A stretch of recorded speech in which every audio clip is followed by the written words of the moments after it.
in the background, you know what I'm saying? Then you're not necessarily being creative unless it's a skill you can repeat. Does that make sense? Yeah. You can get 100%. away with it because people don't know any different, but all right, we're probably live. Yeah, we're live now. So we're just talking about some photo stuff, which maybe that's a thing another time we could bring you on and talk about photo. I love photo. That's what I did, tons of photo. Right on. But anyway, this BFS Live, episode 76. Today we're here with Alan Presutti. Presutti, correct? Yep. And we're talking about, like we always talk about, what action sports did for you and what you did for them. Alan's been around forever. I'm going to ask you later who's on your Mount Rushmore of Rochester action sports. I think you're the guy for sure. You've done it all. You were involved with Krudco forever. The Friends of the Rock City Skatepark. We'll dive into all of that. You're very kind. That's my little 2-cent intro. So why don't you open up and you can give me your quick background on who you are and your relationship to progression-oriented sports and Rochester and whatnot. All right. Well, I'm going to start off by saying who I think I am and what other people think I am all depends on perspective, you know? True. And we can get deeper into the psychology of my own personal self if we want to go there. I'm not afraid. But I guess I'm Alan Presutti, as you previously stated. I've been heavily involved in the skateboard scene in Rochester since probably the late 90s, I guess. And yeah, I don't know. I don't know. Do you want me to start at where skateboarding came into my life, or do you want me to just stick to the business side of things? For this point, given how much depth you have in all of this stuff, it would be good to keep it kind of higher altitude, lower resolution, because we always bring you back and dig into very specifics. Okay. So just give me like the basics of like when you started skating, and then you got just the cliff notes really. Really, the quick cliff notes are I started skating in the late 80s. Honestly, at one point I was almost a rollerblader because I am a natural, but there's, I'm friends with rollerbladers. I'm an adult at this point, so I don't have any issues with that type of stuff. We were all young once. But the reason I was almost a rollerblader was I have a natural tendency to not want to go with the flow. I wasn't included, so I naturally embraced being different. Does that make sense? I'm with you 100% on that. I was the skinny, dorky dude. I wasn't a super sports star. I wasn't the handsome guy. I was always 30 pounds underweight. So, in the 80s and the 70s and probably throughout society, people embrace the handsome, athletic people a little bit more than the different people. So, skateboarding was pretty mainstream in my opinion. Everyone was doing it in the late-ish 80s. And so I was like, oh, rollerblading is something different. But I had a neighbor who had a skateboard he had borrowed, and he let me borrow it, and it clicked at that point. I do like to say that I wasn't officially a skateboarder by my definition of what makes somebody a skateboarder as opposed to someone who owns a skateboard, right? I owned a tennis racket. I wasn't a tennis player. So at what point do you become a skateboarder? That is going to be between my sophomore and junior. No, I mean, what is the definition? For an individual, yeah. For me, my definition of, say, becoming a skateboarder or like that's your identity is going to be when you eat, sleep, and breathe and nothing. Your life decisions now are 75% based upon how skateboarding plays into things.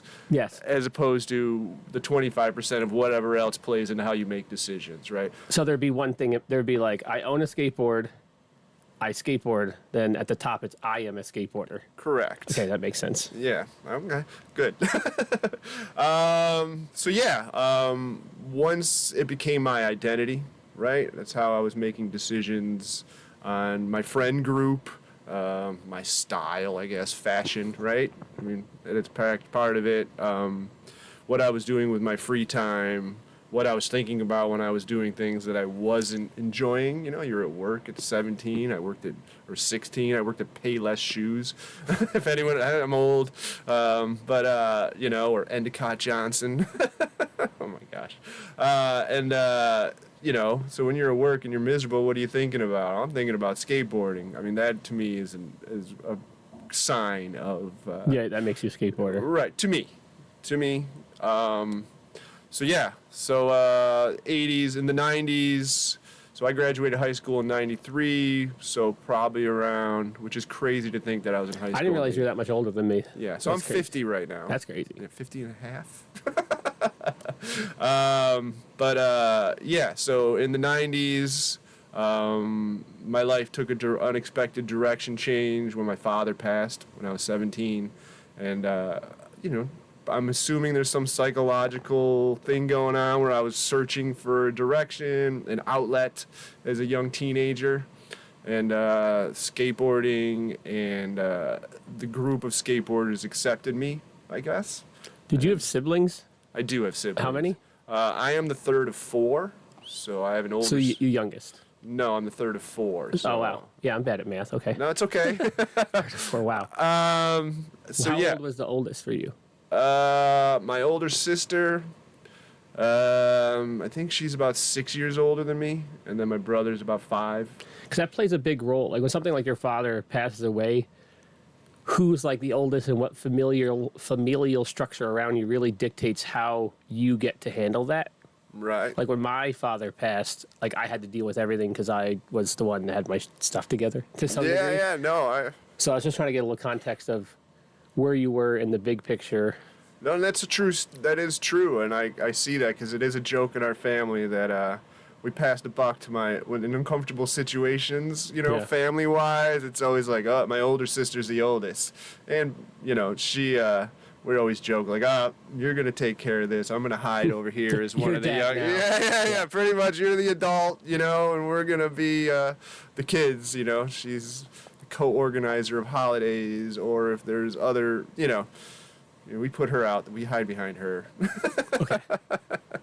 A little bit. So your father passes away, and then you find some solace in the skateboard community? Yeah, my brother was was an athletic, handsome guy, and I looked up to him, but it was just awkward. I never really fit into that group. Yeah. And I became happier once I was starting to be me. And the skateboarding was just a friend group, Mm-hmm. And more or less, they accepted me. I just kept showing up and being a part of it because a lot of the skateboarders at the time were already a tight-knit group. And this is 92, 93? Yeah, 91, 92. And this is in Rochester? Yeah, I grew up in Victor, New York, when it was farm country. So what was the scene like in 92, 93? Where were you skating if you're meeting up with these people and doing stuff? What were you doing? What was I doing? We actually had a pretty large scene in Victor, which was odd for the time because skateboarding was pretty heavily underground. Mm-hmm. The 80s boom had disappeared, and you weren't in it unless you were in it. People didn't like you just because you own a skateboard. You dressed funny. It was the first wave of what we call the goofy boy era, the giant pants, and which is back. Yes, which is back. It is back. I have a teenage son, and it is funny. Hilarious. Yes, yeah. Show him pictures of me with the bleached hair and the giant clothes, and I'm like, I did it first, dude. Sorry. It's funny that like the 99 2000 like mall metal look is in, and that's what I did before I got into action sports, and I see it and I'm like, it's so cringe, but I guess it's cool. What do we know? Yeah, no, sure. It's the kids who are wrong. Totally. I mean that's a whole other podcast of breaking down the different generations, but yeah, so the hot spot for me to meet up all the time was the Canandaigua National Bank in the village of Victor. There was like a manual pad and probably a 3-inch high curb for doing slappies and things like that on, which was great for me because, it was a time to learn, what I mean? And then as skateboarding progressed into the later 90s, the ledges got taller and, whatever. That's a whole, but, and then I graduated high school in 93. I try to make it quick. Went to college. Chose my college because it was a good campus to skate on. I didn't care. I wasn't smart, you know what I mean? I was just like, I'm going to go to school. It's a 2-year school, SUNY Cobleskill, for those who care. Small 2-year school on the outskirts of Albany. But that was good for me. And then I met people there who eventually rolled into lifelong friends that turned into my relationship with Krudco. Okay. So became friends with Krudco people. and started volunteering at the shop through the late 90s. He opened in 94? He opened in 94, so Aaron Costa is he. So my first time pretty much meeting Aaron was I called up a friend. He was going to help Aaron move the shop from his father's auto garage. Space about this size was the original Krudco.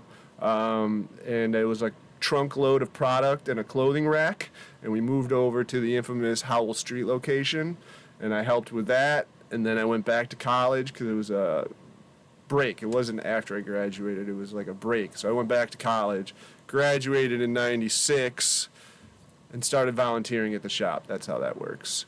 And like every other Sunday, working for free just to be a part of something and skate all the time.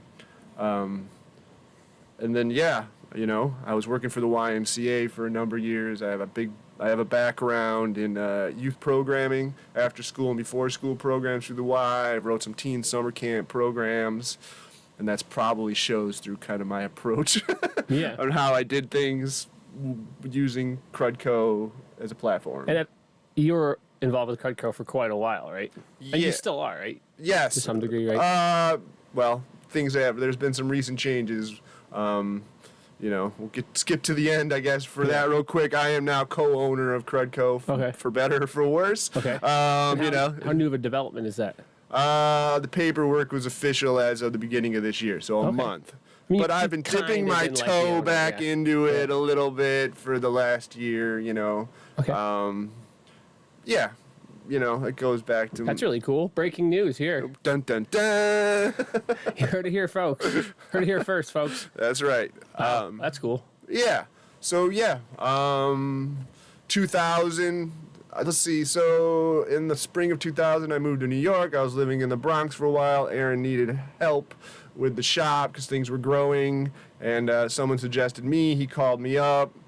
It's a whole nother podcast about the situation down in New York.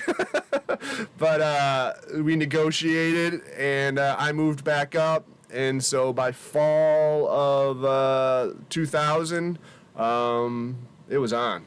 You know, And that's when you were like fully in. Yeah, full time, beyond full time, because that's what it takes. I guess I wasn't an owner, but we ran it kind of in that similar kind of appeal, like look. People thought from the outside. I would think most people would presume that you were in part owner, at least because your involvement was so high. Right. You're like synonymous with that brand. Yeah. Yep. Which must feel good now that you part own it.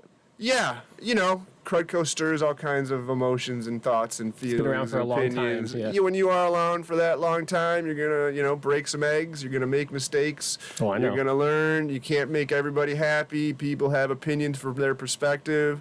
I know one of the things you want to talk about is a different perspective of being a consumer and being a business owner, and that's a whole loaded question. I'm gonna try not to get too specific to hurt too many feelings. Skip ahead. We'll like loop back to the Friends of the Rock City stuff. Okay. And like one of the questions I had here was, I mean, you were basically ran Krudco for years. I said, tell me about it. Give me one good thing, one bad thing, and one ugly thing, which dovetails really nicely in with how you just set me up for that. Okay. And we can always come back and talk about what it's like running a shop. Again, we'll keep this kind of higher resolute. Sure. I guess I kind of want to go what my role was because it was definitely a group effort. There's a lot of people beyond just Aaron and I who put a lot into it. Everybody, it was a perfect storm of just the timing in the 2000s where the skateboard industry was, you know, and situations presenting themselves and being able to react and work at a certain level, and that required numerous people. You know, you have your Eric Laymans, you have your Corey Vances, you have your Christopher Roy, and then you have a list of team guys. I know their kids come here. Yeah. And their mother, Megan, ended up being one of the midwives that my wife and I dealt with. She ultimately wasn't the one that delivered our baby, but we had several meetings with her, and I was like, I know that name. Yep. Small world. So his boys come here. Chris's boys come here. Leo skates more than the older brother, but so it was a massive group effort. My job role was kind of like managing, egos and emotions. The job title was kind of like store manager. Occasionally it was team manager. It was also special events coordinator. I don't know. We have no corporate training. I don't know what these titles really are. You're just like, I got to create a business card. What is it going to say? Or I'm getting interviewed by the news. What am I going to say I do? And people don't, because it's way more, right? Whatever job title you give yourself when you run something with a limited number of people, you really are everything. Oh, I know. The only thing I really wasn't was filmer. Yeah. You know what I mean? And a very poor, when needed, graphic designer. Fortunately, we had people with talent who were willing to step up their skills. So just to get that out of the way, that's kind of what I did, type of deal. Upsides to all of that. Yeah, what was the best? What was like the best thing about the doing perks, that? right? You know what I mean? The perks were really cool. We had it was an era where lots of the industry, because we were able as a team to produce quality, I guess we got our name out there. And so if a team was coming to the East Coast, Rochester was on that list. If you're, it's like Philly, New York, Boston, coming up from New York to go to Toronto, you're stopping, in Albany and in Rochester more so at the time. So it was cool to meet people and to interact with the industry and the pros and to have all those experiences. It was cool to go to California for trade shows and get flown out there to special events. A lot of that stuff was cool, and that's just kind of on a fun personal level. Obviously, growing something and having a positive impact on people and youth. I by no means am an angel. I'm sure there's plenty of people out there who will say that I hurt their feelings at times. I don't know if I've ever heard anyone say anything negative about you. Oh, okay. I'm sure it's out that's there. Not true about most people. Right, but you're probably coming yeah, that's true. I don't know. I'm just being I can't be 100% across the board. And I have a benefit of good cop, bad cop, right? Aaron's the head of the snake. Yeah. So no one's perfect, and I don't want to spend the whole podcast defending him, but I will. And he's one of my best friends, so I think there's nuances and there's perspective people don't get. Well, that duality might be part of the reason why it worked so well. I think so. If you both were the same in either direction, it probably wouldn't have worked as well. Right. At least with the community engagement side of it. Right. Which, once again, would not be possible without our team stepping up and doing their part. Yeah. Team isn't everybody involved in Krudco. And the team riders. But at its biggest point, how many people were involved? I never really did the math. We talking like 5, 20? Around 20, I guess, because you got team. You have your skateboard team, your bigger name ones, your up-and-coming younger ones, and then you have your full-time filmer, editor, team manager guy, and that fluctuates. And then you have your graphic designers who are doing a lot of the work, and that was mostly 2 different people, Eric Lehman and Corey Vance. Chris Roy was the full-time filmer for the most part. We had other people before him, and we've had other people make videos after, or a video after him. But Chris was huge, Eric is huge, and all of that. Corey Vance, people know him maybe online as Duck Sauce, is huge in a lot of that. And then you got... there's reference to him, our friend Dan Coleman, ramp builder, carpenter, do-it-all guy, but he was like our go-to friend for when we needed ramps for events or any sort of thing. He was our boy. It wasn't any preference, you know what I mean? I mean, it was a preference as in he's our man, he's our guy, he's in our core group, and we liked how he built ramps. But, I'm going to say 20 in reality at the most, So give me one of the bad sides to doing that. You got 20 people, all young, filled with their own perspectives, egos, emotions, growing from boys to men-ish. Not the band. That's tough. Learning how to coordinate all of that, dealing with different people's ways of getting things done and then creating an end product. Right? Who thinks they're the greatest? Who doesn't do any work because they're such a big deal they don't do the work? who is on time all the time and who's always late. So you're upsetting the guy on time all the time because you have to put, say, for example, we have to be somewhere at 11 a.m. Well, you have to tell 90% of the crew you got to be there at 10:30. Well, the one guy who's on time all the time shows up on time, and then he's like, why am I sitting here? And you're like, well, if you look around, nobody else is here, so I have to schedule like that. You know? Yeah. You know, and yeah, pulling strings, people have their own insecurities. Filming a skateboard video is a massive project. We did 4 of them. Oh, yeah. So, you know, who likes what filmer, who's in a mood, who resents the fact that they have to do tricks, who resents the fact that they have to actually do their part of the bargain to get the rewards that they want. Who was like the I'm best not skater naming, to deal oh, with? okay. I'm not saying who's the better. I'm saying who was the skater that you had on your team that was like, he was there, he was like just the go-to, no complaints, the man. Okay. Well, part of it is a cop-out because there's my answer in a way. I will say a name. I got to think about it for the most part. But, you know, when I came in, there was already an established set of people on the team. And it went from we kind of hang out, we're just a group of friends, and not much is really expected of us, to when I showed up, was also coincidentally timed to what was going on in the skateboard industry and the amount of opportunities we all of a sudden had. And then Aaron not being the solo person running it, he had someone else who could concentrate on that stuff. So we rapidly went from, oh, we just hang out, we're a friend group and no one's paying attention to us, we're just skaters, to we are now doing video production. We've got 4 or 5 pro teams coming to town and we got to do demos. We're running multiple contests throughout the year. We're doing... It's like early 2000s? Yeah, between 2000, pretty much right when I got there, opportunities started happening. That was like a total like high point of action sports then. As far as I know from skateboarding and in Rochester, right? Yeah, that's when you had like Gravity Games and Do Tour. Yeah, the X Games was well had, like, under the way. And there's multiple of those things happening. That was just like I'm more BMX centric, but right. It was the same thing there. You know, I remember at that point in time, like, was it Pac Sun was stocking BMX brands? Oh, sure. You'd have like, there was, oh God, what was it? Mr. Rats.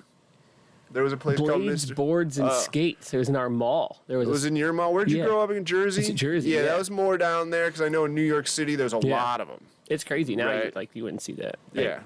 Not as much. Well, no, that's not true because you go to the mall nowadays and it's...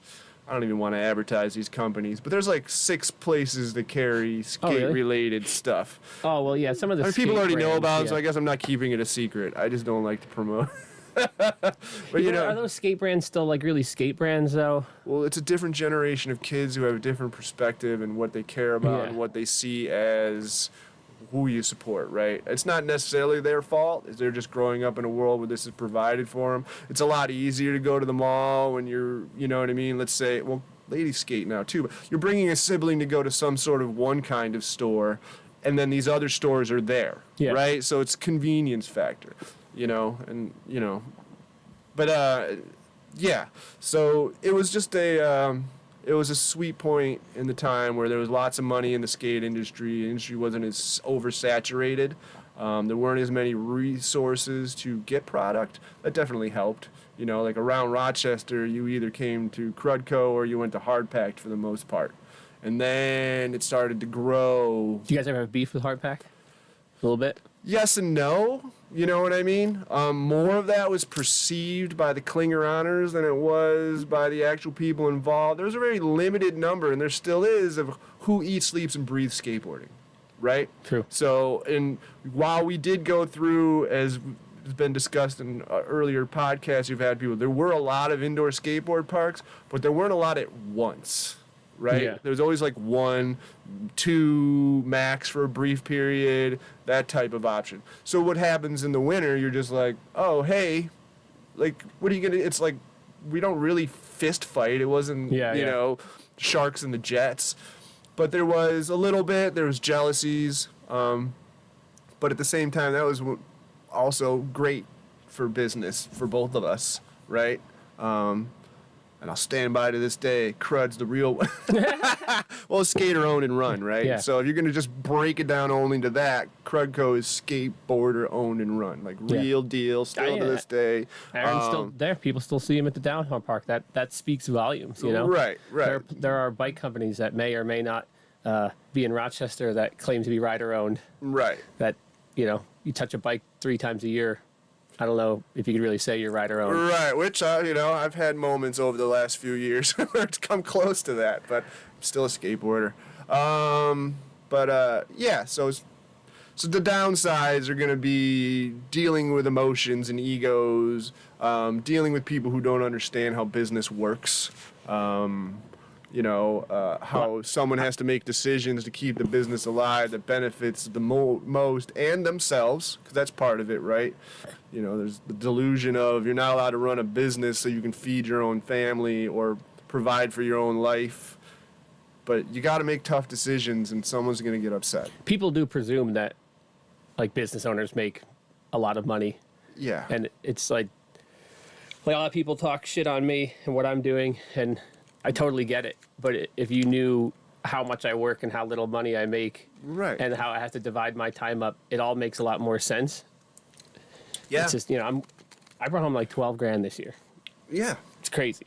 I made less than that off of Krudco last year. You know what I mean? If I took out, I do this bike share job on the side, which makes the business about 10 grand. And obviously it takes a lot of time. Yeah. But if you take that out of the income this year, I've had the worst year I ever had.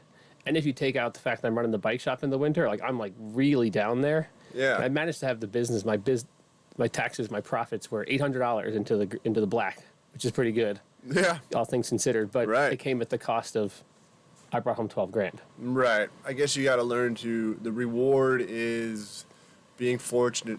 You know, it takes some mental gymnastics, but you have to, and it doesn't make it okay, because now you have a child and a wife, and you know what I mean? I don't know if you're renting or even if you're renting or paying a mortgage, there's bills on top of stuff, and you deserve reward for what you're providing for the community, and people struggle with that. To give you context, when I started this, looking at the numbers, I thought if I could run a skate park, you know, work for myself and make $30,000 a year, I think I was like, that's it. I think that's what's feasible. And you can, my mindset is you can control money out better than you can control money in. Yeah. So knowing what I was going to have in, I have adjusted to what goes out. Right.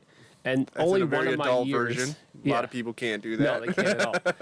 My only 1 year did I make above $30,000, and that was just like that year, the COVID year, where everything was crazy and just sold everything I had in the shop. And usually I was bringing home maybe about 25, and then post-COVID it's been under 20, and then this year it's down to like 12. I never. I mean, I guess we're going there. I've never with Krudco. I never made over. I never made over 24,000 in all those years, but ton of freedom. There's a lot of benefits. Yes. Lots of free stuff. Lots of going to restaurants and getting a free meal. I got, you know, really if I was smart about it, I probably wouldn't have had to pay for any skateboards or any shoes or any clothing, you know. Companies flew us to California. That's crazy. You know what I'm saying? Put us up in hotels. It's crazy that the sport things are so different right now with money in action sports, or like there are amazing riders out there that aren't even getting sponsored with just products. Like no one's getting hooked up because it's so tight. And at once upon a time, not that long ago, they were flying bike shop or skate shops out to. Well, for them, it was a business investment, right? You're buyers. So you come out, you look at product. You know, there was a surplus in money back in that time. Things were more concentrated within the skate industry, therefore the money went there. Yeah. You know, and you can get into all kinds of reasons why it's different now, and not all of them are bad. It's just what happens is it diffuses the money too much. I think it's oversaturated on all levels. Well, I have this theory. Eventually, I'll do a podcast on it because I think we've gone through what I call the decentralization of action sports. Yeah. In those eras, things were very centralized. You were waiting for the VHS or you were waiting for the DVD. There was maybe one website, or you had the magazine, and then all of a sudden it was like a couple magazines and then a couple websites, and then companies were doing full-length videos, but also like web content. Right. And then it's and then like Instagram implemented video, and then it's just like boom. Yeah. So now you no longer see, you go to one area and everyone rides this brand because they have a stronghold in that area. Right. Now riders can just follow whoever they want to follow on Instagram. Right. The companies don't have to do shop stops and send pros out or whatever, because I could just follow him. I see these stories. It feels like I'm engaging with him on a daily, intimate level. Right. And then people are riding all different brands and dressing different ways and being into different styles, to where it used to be like, this guy was our local pro, so everyone was pumped on him. Right. Maybe 4 people hated him, but everyone else was pumped on him. Right. And they copied him and they skated the way he skated. Sure. And that's why I like received free product. It was never for my skill level. I became friends with the reps. And you know what I mean? It was two-way street. It's like, oh, this is my friend, so I want to give him free Lakai shoes, which may or may not be cool at the moment. But let's just say, as an example, so, I would get a lot of pairs of shoes, give away more than half, but yeah, I sat on, Yeah. But, I'm in the shoe, and the kids look up to me, Exactly, and they're like, yeah. oh, I want, which is the purpose of sponsoring Oh, yeah, people, 100%. But it was like I could sponsor Alan, who's on the face of all this, or I can deal with some dramatic local guy who I give free shoes to, but then they're still going to father and son and buying, Vans. And you're like, dude, you get 10 pairs of free shoes. Hold on a second. We got to pause. I don't have a pause button, but What do I just sit here and freestyle rap? I guess. Yeah. Yeah. Krudco.com. I'm going to plug. Support your local yokel all. I don't know. Dead air is probably not good. Maybe he'll edit this out in future. Remember, children, it matters who you support. Support those that support you.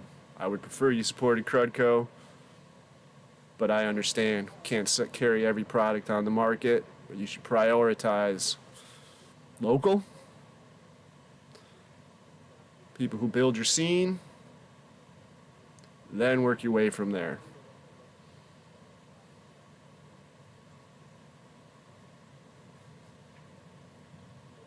Now you can watch me drink water live on TV or YouTube. Sorry. That's all good. I'm just having awkward conversations with the children, telling them to support local, prioritize those who support you. Well, this is a good segue because we're kind of at the halfway point anyway.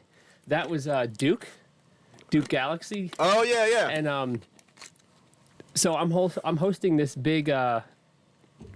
He's an exterminator. It's his day job. Yeah. And he was over at the brewery. Got it. Not saying they have a problem. No, he's just over at the brewery at 11 a.m. hanging out. I actually have a rat problem. Not here, really. I don't want to.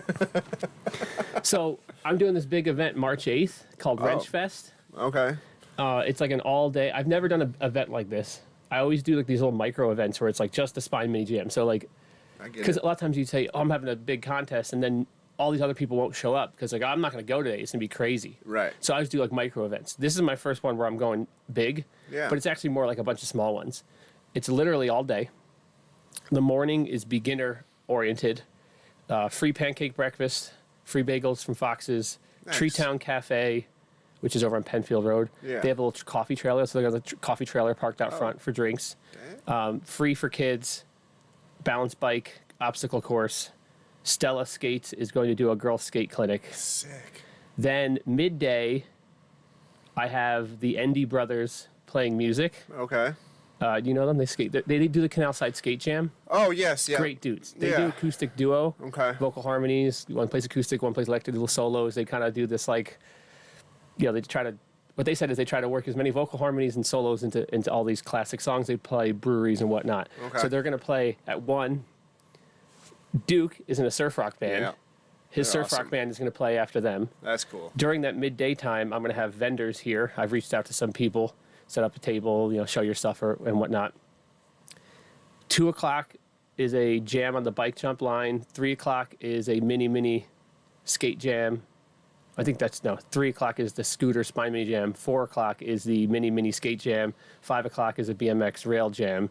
And each of those jams are being facilitated by one local person or group where they're going to take care of that little thing. Smart. And then Zippy, DJ, he's DJ Zip Drive. Zippy's Yeah. going to DJ at 6. Sick. DJ Coping Wax at 7. Stevie Zolo, he does like this auto-tune rap thing, music. He's going to do a set at like 8, 8:30, somewhere in there. And then after party at 9, which will be our annual BFS karaoke party, which is always, that's a tradition that goes back to my first year. Okay. So it's like this big all-day kind of deal. Yeah. So it's unfortunate that Duke happened to be here while we were live, but it also segued well because I forgot to say that in the beginning. Right. Okay. Yeah. Sure. I'm trying to get those flyers all out this week, so I have 1 month to kind of promote it.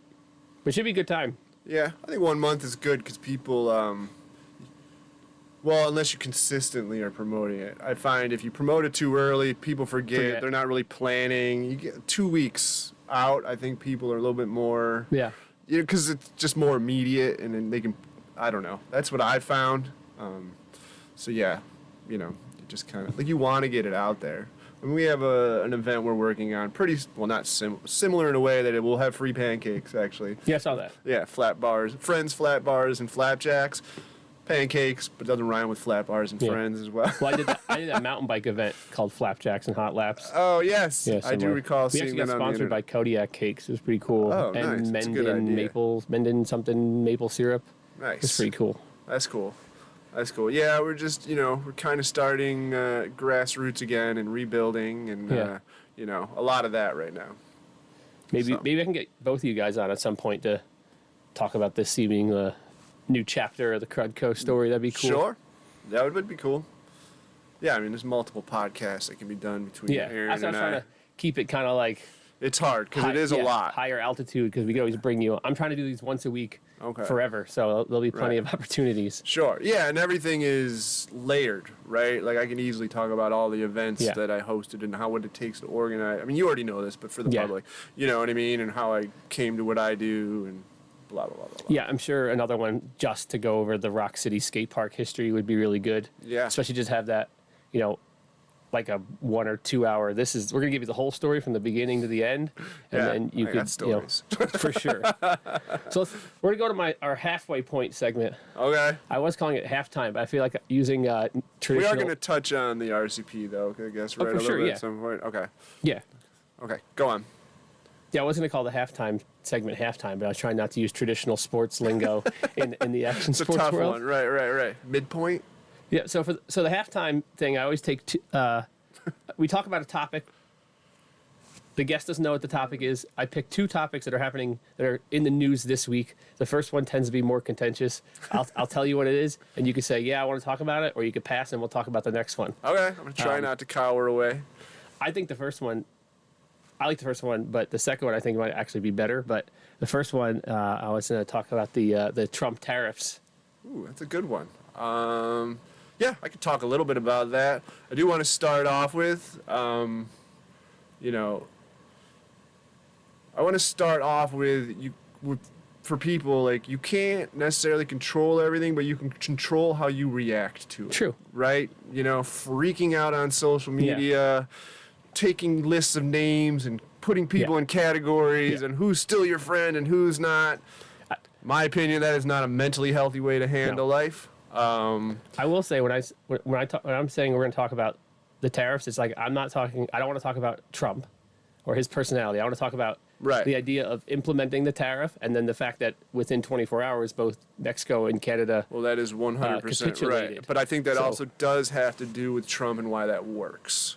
Well, yeah. Okay. And it needs to be prefaced with, I am annoying. I am a type of person who, for some people it's annoying, but I try to slow down and look at things from different perspectives and try to see why, yes, that might feel bad, but is there a rational reason why it might work? And maybe if you think Trump, you know what I mean, and this is going to make me sound like a Trumper, but I'm not a Trumper, and I'm not The term is a trumpet. a trumpet, okay?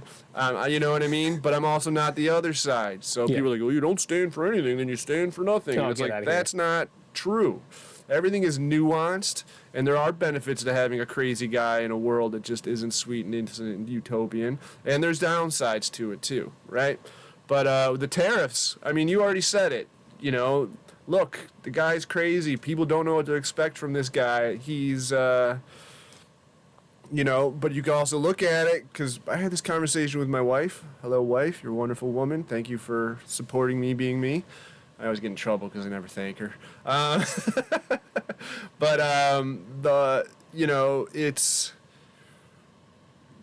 tariffs can be bad because of increasing prices on the end game of the consumer, because we all know the billionaires aren't taking cuts, right? The average human being is taking a cut, is taking the hit, I guess is what I meant.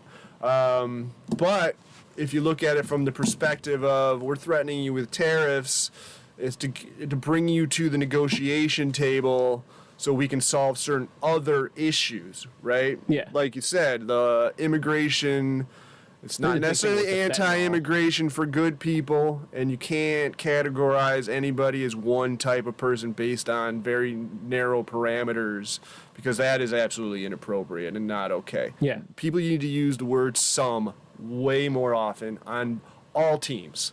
They don't use some enough.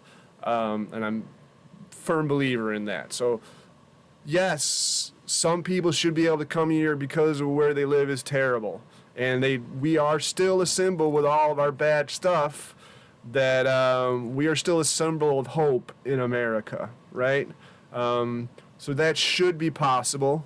But unfortunately, you know, part of the example of how the tariffs worked is now all of a sudden Canada and Mexico are going to do things to help control fentanyl influx, and there's a whole layers of where the fentanyl is coming from and who's bringing it in. Yeah. And that's just a reality whether people like it or not. It's just coincidence it happens to be a certain group of people that are labeled certain things. And so it worked.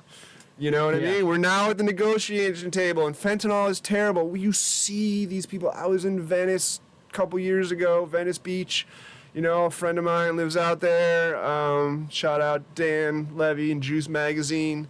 They had an apartment right on the boardwalk, and it is sad. Yeah. It is scary. It is crazy. And you're slowly starting to see it more and more here, where you just have those people who are just bent over. Yeah. Like, it's sad. My brother, I wouldn't even say he's in recovery because he doesn't really like that paradigm, but he used to be an addict, and he doesn't live that life anymore. He's been healthy and clean for years.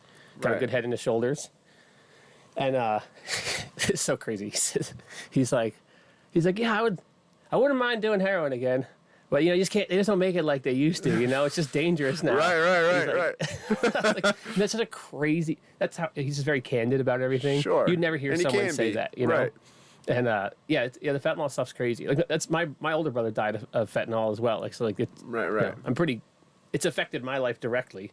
Right. But, and it is sad because, I mean, you know, and it is true that there are certain countries that do, unfortunately, ship out the bad people and get them over here. And there are, unfortunately, big meanies in the world who have people infiltrating and waiting to do bad things. And there are mentally unhealthy people.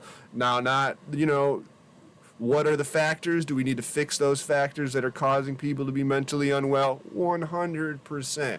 Not everybody is fixable, though. Some people aren't wired for society as it is right now. You have a whole gamut of people. And some people aren't, it's not their fault. You know, you get injured and then you're getting prescribed opioids by pharmaceutical companies that are promoting this thing through doctors who have no soul.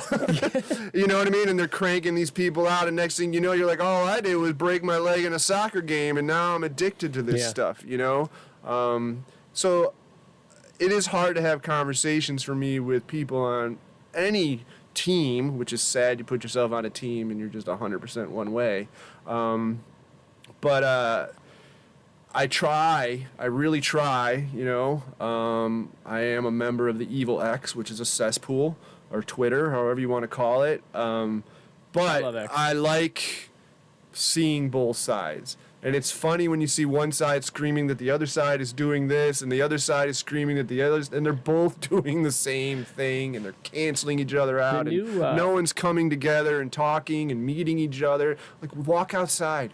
Walk outside. I tell my children all the time, you know, my son comes to me with all kinds of stuff, and you're like, yeah, but if you go outside, you're walking by this other categorized type person all the time, and you're just passing by each other to go do something. You're going to this coffee shop, or you're going to this mechanic, and they're like, hey, yeah.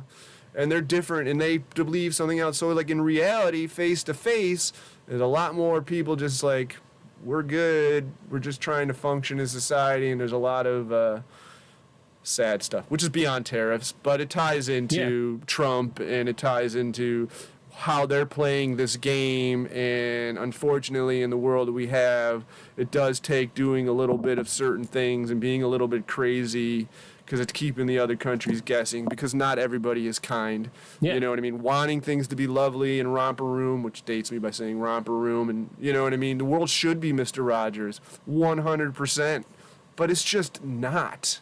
And so you need, unfortunately, that. And you need people in the government, which, not going to say, I mean, the guy's obviously lining his pockets. But you know what I mean? At the same time, it's like, are we infiltrating other countries with our CIA and destabilizing everything? And then, you know, let's just look at Afghanistan, okay?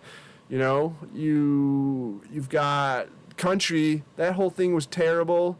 And, we definitely needed to get out of there. We definitely got out of there the wrong way. We definitely, you know, but, and it's terrible, you know, suppressing the females. You know, we work with the Afghan refugees with the rolling resettlement programs, and you talk to them and talk about how their sisters and their families are there, and they have to hide, and they're being hunted, and they have to go, you know, full cover. And if that's your choice and you want to do that, fantastic. But if you're being forced to do that, no. But then the upside is the Taliban doesn't like all the opioid stuff. We were propping all that up, the poppy fields, and protecting that. If you Google it, and I'm willing to be educated, okay, and I'm willing to learn and change, which is sad. People tell you you're flip-flopping and all that, but you learn. You know what I mean? I can learn and grow and be taught. I'm willing to do that, right? Yeah. So, you know, if you look, the opioid production is dramatically dropped all of a sudden. Huh, weird, right? I'm not saying I'm pro-Taliban, you know, and I'm not pro-Sharia law, but, you know, like, what is going on and how is the money working? You can't be in there, and you can't just be shoveling things towards forever wars, and you got to be stopping things, and you got to give someone their flowers when their ideas work, and you got to also call people out who you support when they're wrong. So, I don't know. I'm probably canceled. I'm never going to do business again. You did that eloquently. If that's possible. I would argue that the populism that allowed Trump to rise was, at least in part, driven by how unfavorable that nation building in the Middle East was. Our foreign policy in the 90s and early 2000s is just like topple regimes and go in there and do this, and all our money going over there. And sure, and it was built on lies. Yes. A lot, you know what I mean? WMDs and whatnot, yeah. Right, to date ourselves. Right, and I mean the emotions to go after, you know, Bin Laden and all of that stuff, because that is a horrible, messed up thing to do, and you should be you should be chased down, and that should be. But why did they get angry? You know what I mean? There's no going to the source. It's putting Band-Aids on, and millions, and in the meantime, hundreds of thousands and millions of people are dying, and the rich are getting richer, and we're fighting to defend the rich, and we need to come together as human beings and say that's not okay. Right? Yep. Well, I'll give you my 2 cents on a couple things you said there, and then we're going to go back into skate park stuff. I know, this is like way outside of it. One observation I've had, I think it's really interesting that people were really, really quick to say, well, the cost of tariffs will be pushed onto the product, which gets pushed onto us, right? Right. But at the same time, people are like, oh, we need to tax these big companies. It's like, so if you raise their cost by taxes, isn't that also going to get pushed onto the product and pushed onto you? Yeah, because they're not taking cuts. So a billionaire can't live on less than $1 billion because their daughter needs a $30,000 purse to go with her $10,000 shoes so she can go out in the Maserati, or the son. I don't mean to be gender specific. Yeah, I'm not saying I'm pro-tax or pro-tariffs. I'm just saying it's funny how in one issue you'll have people arguing this cost gets pushed onto us, and then another issue you're saying you believe that cost wouldn't be pushed onto us. And you have to decide. Well, also you know what I mean? You have to decide, do you want negotiation from tariffs or from bullet? Tariffs or by bullet? Yeah. You know what I mean? My second point was it dovetails with that, is that it's pretty simple to think, oh, if you do this, that'll happen. But economics is way more complex than that. It's like I could raise tariffs, and then they might raise their prices, and then the market will respond to those prices, and then those companies will respond to that. So people are going, oh, well, prices go up. But also, like, it would incentivize businesses to be here in America if that's feasible. But if the tariff's is too small, it won't offset the cost. If it's too high, well, then there'll be a big incentive for the company to move a company back here. But then it's like that doesn't happen overnight. Right. So people act like these things just happen. There's immediate impacts, and then it's over. It's like it's not that simple. Well, and how often do prices really come back down once they've gone up? Sometimes. But like a little bit. Yeah. Never like, gas was $2 once. It never comes all the way back to $2. It just gets under $3. Yeah. You know what I mean? So you're like, where are we? Well, that's also just because the whole model is the whole shareholder model doesn't. I would argue that the shareholder model isn't true capitalism. It's like some version of corporatism or cronyism, because you're not really, your customer is only in part your actual customer, because your goal is to make the shareholder money, which isn't always the same thing as making a quality product. The reason you have shareholders is so you can make yourself more money. Yeah. Right? So you're getting people to buy into your company, and then all of a sudden you're worth $1 billion because you got all these people shoveling their savings into the shares. You know what I mean? And then you get to use them. You're really running your business on the shareholders' investments, right? Which comes with the hope that their money they invested will increase, which is still better than having it saved in the banks and everything like that. But part of the part of the tariffs thing too is not just as a negotiation tactic and the concept of trying to bring things back to America a little bit to provide jobs, which can't be too bad. And the only reason prices don't come down is because people need to be ridiculously excessively rich. I think people deserve rewards, but I think there's a level of grossness. But at the same time, where was I going to go? Oh, they're talking about getting rid of the income tax. So to make up for the trillions of dollars they make off of income tax, they have to have something to supplement it, and that's part of what's tied into the tariffs too. Yeah, of course. Yeah, because who is it? Pre-one president, the government was entirely funded by tariffs. Who was it? I don't remember. It was a long time ago. It was a while back. Because people do talk about how, when we had the tariff wars, that led to the Great Depression.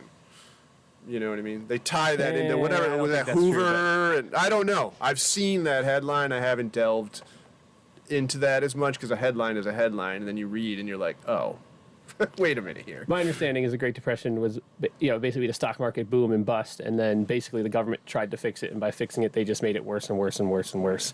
And that's what Milton Friedman won a Nobel Prize. He was the first American economist to win a Nobel Prize in economics for his research on that. And how much of, I don't know, this is just a question out there, like how much of stock market booming and busting, like how is that, much is that artificially propped up? By the government, yeah. You make money easy when lending rates, the Federal Reserve lending rate is a big factor because that's how much money the bank has to hold versus how much money they can lend out. When that gets easier, or when that money gets smaller, it's easy to lend out money. And then when it's easy to borrow money, you're like, oh, well, interest rate's super low. I'll bet on this. I'll gamble on this. Why do they go up and down? Just because someone decides? Like, really, like, in the end, it's a made-up construct and how the money works and flows, right? Someone created rules, and now all of a sudden we go by these rules. So on what level is it like, why are we playing this game? I don't know. It's like, it's Keynesian economics where they think that centralized control, that they can, basically manipulate the market by massaging this and massaging that. And who's manipulating the market and why and what? Because they're only manipulating the market because it somehow has gain for them. Well, like I have a fear the money, that the skate park only worked for my first 5 years because we had an artificially hot economy. Quantitative easing is what they call it, but that means just printing money and injecting it into the economy to stimulate it. So maybe the baseline that my whole business was based on was on like an economy that was burning maybe 10% hotter than it need to be or should have been. And obviously, like all those chickens. COVID allowed those chickens to come home to roost, and we're still trying to figure that out. Well, and the economy was, I know in skating with the whole COVID thing, people had time off, people were getting checks, and that was stimulating, like you said, it was artificially stimulating the economy because people had money to spend, right? So that goes back to, you starting to get into But also minimum wage. So if you pay your people well, they're going to buy your stuff. Your money's going to come back too. I think that's a South Park episode where the guy works at like Amazon and he's getting money and then he's just spending that money in Amazon. And so really he doesn't really have the money. He's just got stuff. Yeah. And that no one, if you just get a stimulus check, you're not going to spend that the same way as money you earned working hard, right? There's no sweat equity. That's the problem with government spending is like they don't earn that money. They just tax that money. And every dollar the U.S. government spend is our money that they took. So I'm pretty on board with anything that's like, not anything, but many things that are downsizing or trying to make the government more efficient.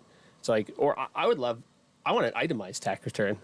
I want to know where the percent of every one of my dollars goes. Right. Because then, I mean, I'm sure if people knew, and hopefully with this, the Doge department thing, maybe they'll have a lot more transparency around all these crazy places. Money. You saw the thing this week. The condoms. Yeah, no, that's so out there. Who knows how true that is? Right. No, the Zelensky thing. Vladimir Zelensky said that only 70 of the $170 billion made it to Ukraine. No, I believe So there's like that. $104 billion that either maybe he's lying, but I don't know. There's $100 billion that of our tax money that got sent to Ukraine that, that they don't know where it is. Because there's all the departments and all the people in between from getting from here to there, right? Yeah, it's maybe like he just doesn't understand that that's all the cost built in, but like, that's not. Right. Well, that goes to, it's similar to how they prop up the New York State lottery thing, where it's supposed to go towards education. But at one point, I have no idea what the stats are now, New York State was one of the worst states on the percentage of money that actually went towards education. You can justify, I have stories with Lotto, not my personal losses, but just watching and witnessing the sadness and the depravity of people trying to make money off of Lotto. But I worked at Worldwide News for a while and ran Lotto machine there and the quick draw and just, oh my gosh, that's a whole. But Well, let's pull out. Let's go back to skateboarding. yeah, All right. this could easily turn into 6 hours of. So And it's a tightrope walk, man. I love my friends, love each other. I'm going to move this question toward the end here, and I'm going to ask you, what was your favorite era of skateboarding? Was it the best era, and are those things the same? Okay. I'm going to say they're not the same, because my favorite era of skateboarding is just because of my favorite era of what it meant to me, and the best era is a little bit different. I mean, it meant a lot for me as far as the best, and we're talking business-wise. On a personal level, my favorite era is going to be the 90s. It was new to me. It was cool to me. I was discovering. I was becoming a teenager and getting my license and getting out in the world and exploring and going to different cities. You get a lot of people like, oh, once I got my license, I stopped skating. Yeah, well, me and my friends got in a car and went to Albany and Syracuse and Buffalo and downtown Rochester. And then as we got older, it was New York, Philly, Boston. You know what I'm saying? Yeah, totally. So, they're just trying to diss. But do people even say diss anymore? Darn it. Disrespect. So the 90s for me, it was new. I thrived on I didn't like it, but I also thrived on we were the outsiders. We were different. I grew up in an era where a lot of stuff was new, so it was cool to be like, oh, I heard of that first, or I saw this band then, and I discovered, this, and it was like a thing amongst that subculture of alternative people, which wasn't even a term at first, and there's people way before me, because you look punk 70s, that stuff started way back, So 60s. what was the best era then? I think the best era for skateboarding was the 2000 to 2010. My life and the amount of things that I was able to experience and do, and what skateboarding provided me in that era was insane. I was very fortunate, to opportunities I never imagined I would be able to have. It was just, things you saw in magazines, and next thing you know, you know, me and my friends are in those magazines, and we're in the skateboard videos, and the teams are coming to town, and we're, you know what I mean, Krudco's name is in Thrasher and 411 video magazines and tour videos, and we're like in the mix, you know. People get mad when we talk about it, but that's just my life. I you know, I'm just not bragging. It's just like, yeah, I'm sorry. Like, you think I'm being a jerk, but no, I really was in San Diego, and I really did, you know, meet Tony Hawk, or, you know what I mean? Not that I consider that the pinnacle, but I'm just saying as an example, it's like, I don't know, that's what I did Saturday. I'm sorry. I you know what I mean? It's not like I think I'm better than you. You take it that way because you're bummed because your life isn't doing that, but... You know, so for me, I think the best era for skateboarding was the 2000s. It was getting socially accepted a little bit more. Eventually, not always for the better. Misinterpreted. I was always angry at that. My mom's like, you guys won. Stop being so bitter. And I'm like, we won, but they interpreted it wrong. You know what I mean? We're not extreme. You know, I'm not trying to get hurt. It just happens. I hate you know? the extreme. Like when I was all those clips I had on the news like 2 weeks ago. Oh yeah, no, I was like made talking a joke with Chris Lopez, the reporter. And I'm like, please don't use any of that sort of language. I think it hurts the more than it helps. You know? And then you watch it, and the reporters, ooh, he's at the gnarly place. Dude. It's extreme. Like, oh my god. I literally because I co-run the Krudco Instagram and stuff these days and everything, and I was promoting your shop, and I said, go to Breaking Free. It's cold outside. Go to Breaking Free and have a gnarly time. It's like so. They don't get it. There's nothing you can do about it. Anytime you tell them not to use something, that's what they're using. I mean, we used to do, like, we've done morning show stuff, and we used to do news clips all the time, and you're like, I don't understand. These kids or these guys are doing insane stuff, like landing tricks and doing this, and the clip you use is them falling. You know what I'm saying? You know, it's always the worst stuff, and you're like, I don't get it. Like, well, the thing when I was in the news, that was live. Every one of those was live. So we were planning out how each shot was going to be, and it's going to be. So so I'll tell you a story. When I jumped into the foam pit, that was the first time I jumped into that foam pit. I haven't even done it, and mostly because I don't want to have to I have to backflip. I own a foam pit, so I have to backflip, right? And I really I'm scared. You're not a backflipper. I don't want to backflip, and so I'm sitting up top of that rolling, and they're like, when the camera light turns on, we're live, and jump in it, and I was going. I'll give you a tip. I should backflip. I'm like, if the first time I jump into this thing, I backflip and it's on live TV, it'd be a legend, right? Right. And I think, what if I did a thing where you get halfway there and you kind of let go of the bike, and it comes down on the reporter or something? I was like, maybe. This is what I've learned, and I used to tell the team riders all the time, because, you know, they get nervous, even with demos and things like that. It's like, especially for the news stuff, it's like you don't have to go out and do a switch tray, because the vast majority of people don't know the difference between that and just a cool-looking ollie. Like, you know what I mean? So 100%. You're trying to do this crazy thing because you have a standard, and you know what you can do, but it's like, go land the stuff you can do, and then if you want to step it up, you know what I mean? The average person just doesn't know the technical level of why one is harder than the other and what it means. So that's a nice little piece of advice there. Yeah. So you've been doing this for a really long time. Yes. Like you said, all through the 90s, the 2000s. So I was with Krudco from 2000, and I left in 2012. Business decisions, not out of any spite or anger or any issues with Aaron or Krudco. You know, like RASP came around, and you started being, you know what I mean? All that stuff was in a weird era. I was burnt out on everything. My life was changing. I had my first kid. I was having my second kid. You know what I mean? On a personal level, you know, my identity of what I lived off of was. I'm happy to go into that, but that's off topic a little bit. So and then I was that. But before, so around 2008, Jim Madison came in to Krudco. He wanted to start trying to get a skate park downtown. We were kind of like, I don't know that, because we're street skaters, man. Downtown, hit the streets. I mean, that was just our thing, be out in it. We're cool with skate parks, but at the same time, that wasn't our priority, right? Because in skateboarding, that's cool, you did that trick, but you didn't do it in the streets, you know? For better, for worse. I'm sure BMX, you know what I mean? It's kind of how it is, you know? For whatever silly reasons it is, that's just code. It's Yeah. rules.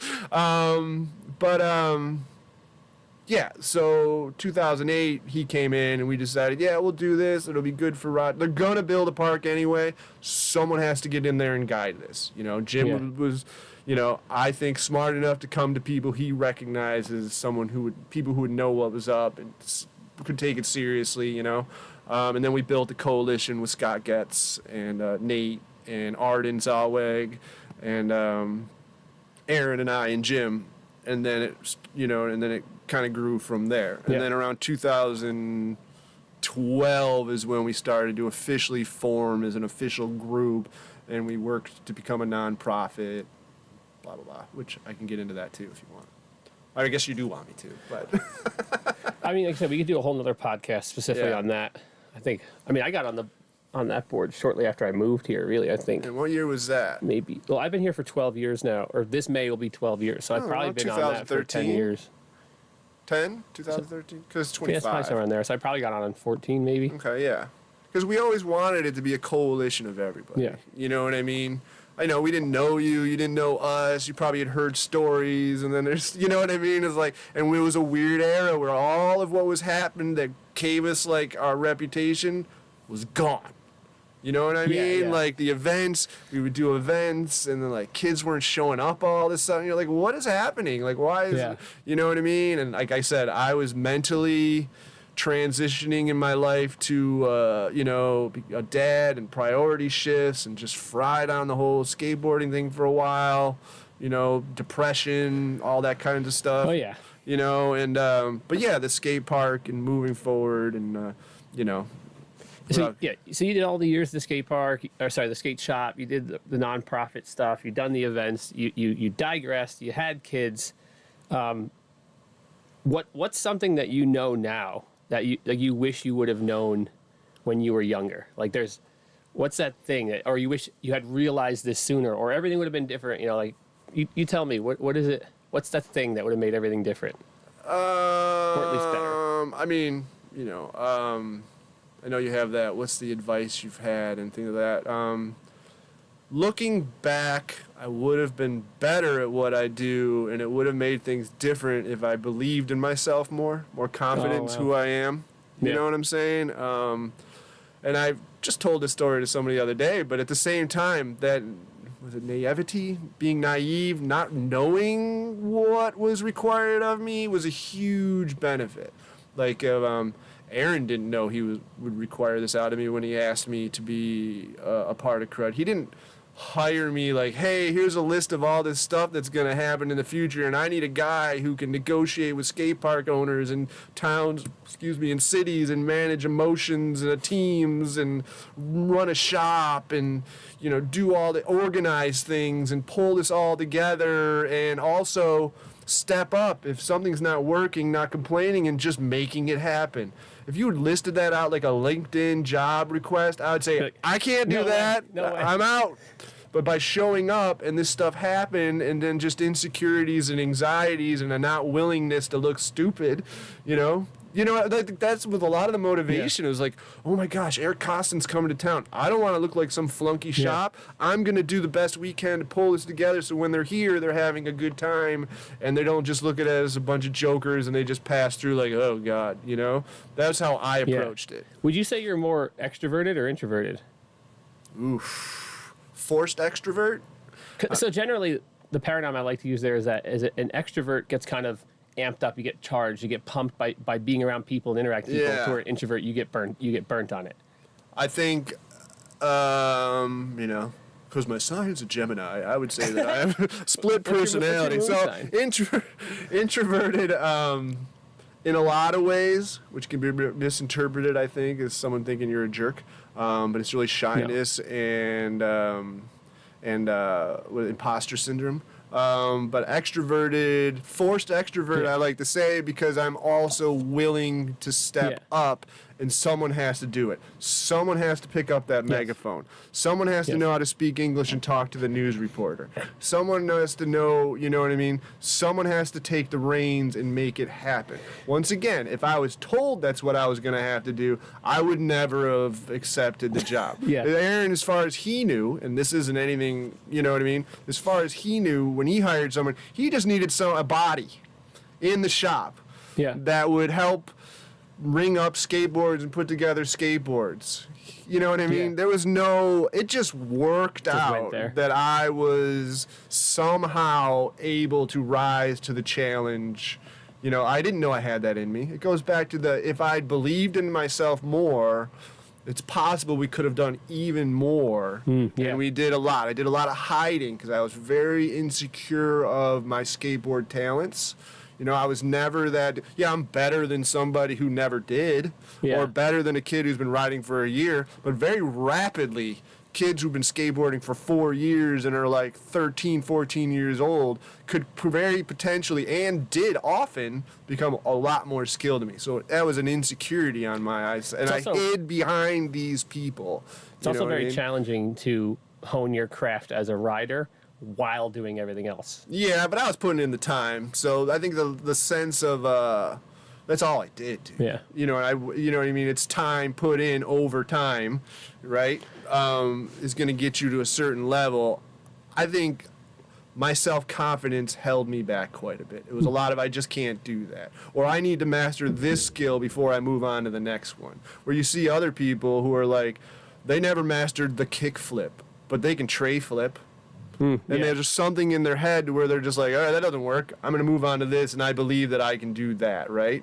Or, you know, that's just a basic, simple thing, but it was a lot of, you know, like I said, I think, because I've had people ask, and I've had kids be confused, like, wait, how long have you been skating? I've been skating for 3 years, and I'm 14, and I'm better than you. But it's like, well, you're better at specific things. I like to joke that I'm equally bad at all forms of skateboarding. You know what I mean? You're just good at one form. You know what I'm saying? So it's like, I don't know. I think a lot of things that held me back in life, and that's changed with age, most of it is very recent, is a belief in self, but also humility, so it doesn't come off as like being cocky or whatever. It's super interesting in general, because I feel like I'm just like a kid trying to figure it out. And I don't think that goes away. I'm pushing like 40, and fairly often I'm like the most competent or organized, mentally organized. Physical organization, not my thing. I'm an absolute disaster. But like mentally, I'm super organized. And a lot of people that look like they got their stuff together, right? It turns out it's like they're just a mess, and everything's a mess. And God, I like that you said that you're not extroverted.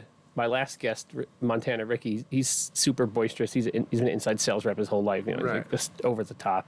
But he said he was also the same as you, and I'm the same way. I'm super introverted. Yeah, like I've now done interviews and so much of this stuff so much, I'm comfortable now. Yeah. But I spent many years. It was a normal routine to wake up in the morning and just I'm sorry to go, but like have that rock gut, you know what I mean? And have to just have that session on the toilet. It's like anxiety and excitement and stress. That was normal. And then I would it was a routine. Wake up in the morning, go through that, go to Brugger's, get a bagel, eat like half of that bagel, and then not eat for the 12-hour event. And then the event would end, and then I would relax, and then I would be hungry, and it would all come back because you're just wound up. But I mean, it's just go. There's also something about the story you tell yourself about what you're feeling, right? Yeah. Physiologically, whether you're like amped up to go get it or nervous about what's happening is almost the same thing. It's really based on. It is, and I have those conversations with my kids. I'm like, you're not necessarily always scared. Some of that is you're misunderstanding excitement too. Because that's this kind of a same butterfly totally. feeling, and you're like, oh, I'm scared, I have anxiety, and you're like, yes, but that also is a sign you're taking it seriously, which is good. But some of it too is excitement, and you really, I think what is that movie? Because I have kids, Sing, and there's movie Sing, and it's about putting on a stage performance with a variety of different singers. And there's an elephant, and she's very shy, but she has this amazing voice. And the advice the guy running the thing is when you're nervous to do something, the best thing to do is just start. Oh, and yeah. then that energy starts to go away. You're gonna be fine. Just start. And just start burning that energy off. You know what I mean? I don't know. I know it's a silly reference, but I've been watching little kid programs for a very long time. Yeah. All right, I'm a big Dr. Seuss fan. Let's roll over to the Rochester skate park history stuff. Sure. I got a little spreadsheet here. We've been talking about what parks opened and closed at what years. Yeah. So I'm gonna try to get some resolution around here. I forgot something I was gonna bring in too, but So like I'm gonna go down my list, and you can tell me if you got any insights here. I have the ramps that were at the parking lot at MCC by the Iceplex, which ultimately became the ramps at Horizon. Someone told me that was around 1996. See, so I was away at school. Don't know. So I do know that the Iceplex thing was happening. I don't know. I mean, right. I confused the early 90s stuff because shit really hit the fan for me with skating. Well, we don't go too hard into each one of these. But I do recall, I know those were there. And I know that was there. And I didn't know those went to Verizon. We were texting about stuff. We never had a working relationship with Horizon. They were very standoff to working with us. So they never, whatever. But so we didn't, so I don't have that mental, for me, as far as skate parks go, because I lived downtown once I graduated from college, and everything was skating downtown. And for me, Spinners in 2000 is really when I started to be consciously aware of skate parks. Like, I didn't care. 'Cause in the winter, we skated the parking garage underneath the police station. Or we had So do you know when Spinners closed? I have it down as 05 with a question mark. Is that too late? I have questionable. I'm willing to put a window of give or take a year in there. How about that? So then I have that Fun Quest Park in Henrietta. Yeah. I have that from 2000, 2001 maybe. Like, do you have? I heard that was no, that was after. I'm gonna say that's later. Later than that. I think that's later than that because we did things at Spinners events and stuff like that. We did that for a few years, and that ended mostly relationship. So you're saying issues. Fun Quest and Spinners overlapped or didn't overlap? I think they overlapped because FunQuest was only about a year at the most. That's crazy. Yeah, and that's, part of that is the owners, part of it is just coincidences, the way things worked out. So you think later than 2001? Yeah, oh yeah, definitely later than 2001. I'm going to move that to 03 then. Yeah, I'm going to put it in that frame. And I'm not it was also a big blur, a lot going on, party phase of life. The Extreme Sport Park in Charlotte. Yes, that's right. ExtremeSportsParkOnline.com. What was that? ExtremeSportsParkOnline.com. That was their website. Was Something like that, yeah. I have it as opened in 2000 with a question mark, and I don't have a. No, it's later than 2000. Opened later than 2000. For sure. And that was a tough one. And that was only open for maybe 3 years, 2 years? At least 2 winters, I think. I know at least one. It was always very cold in there.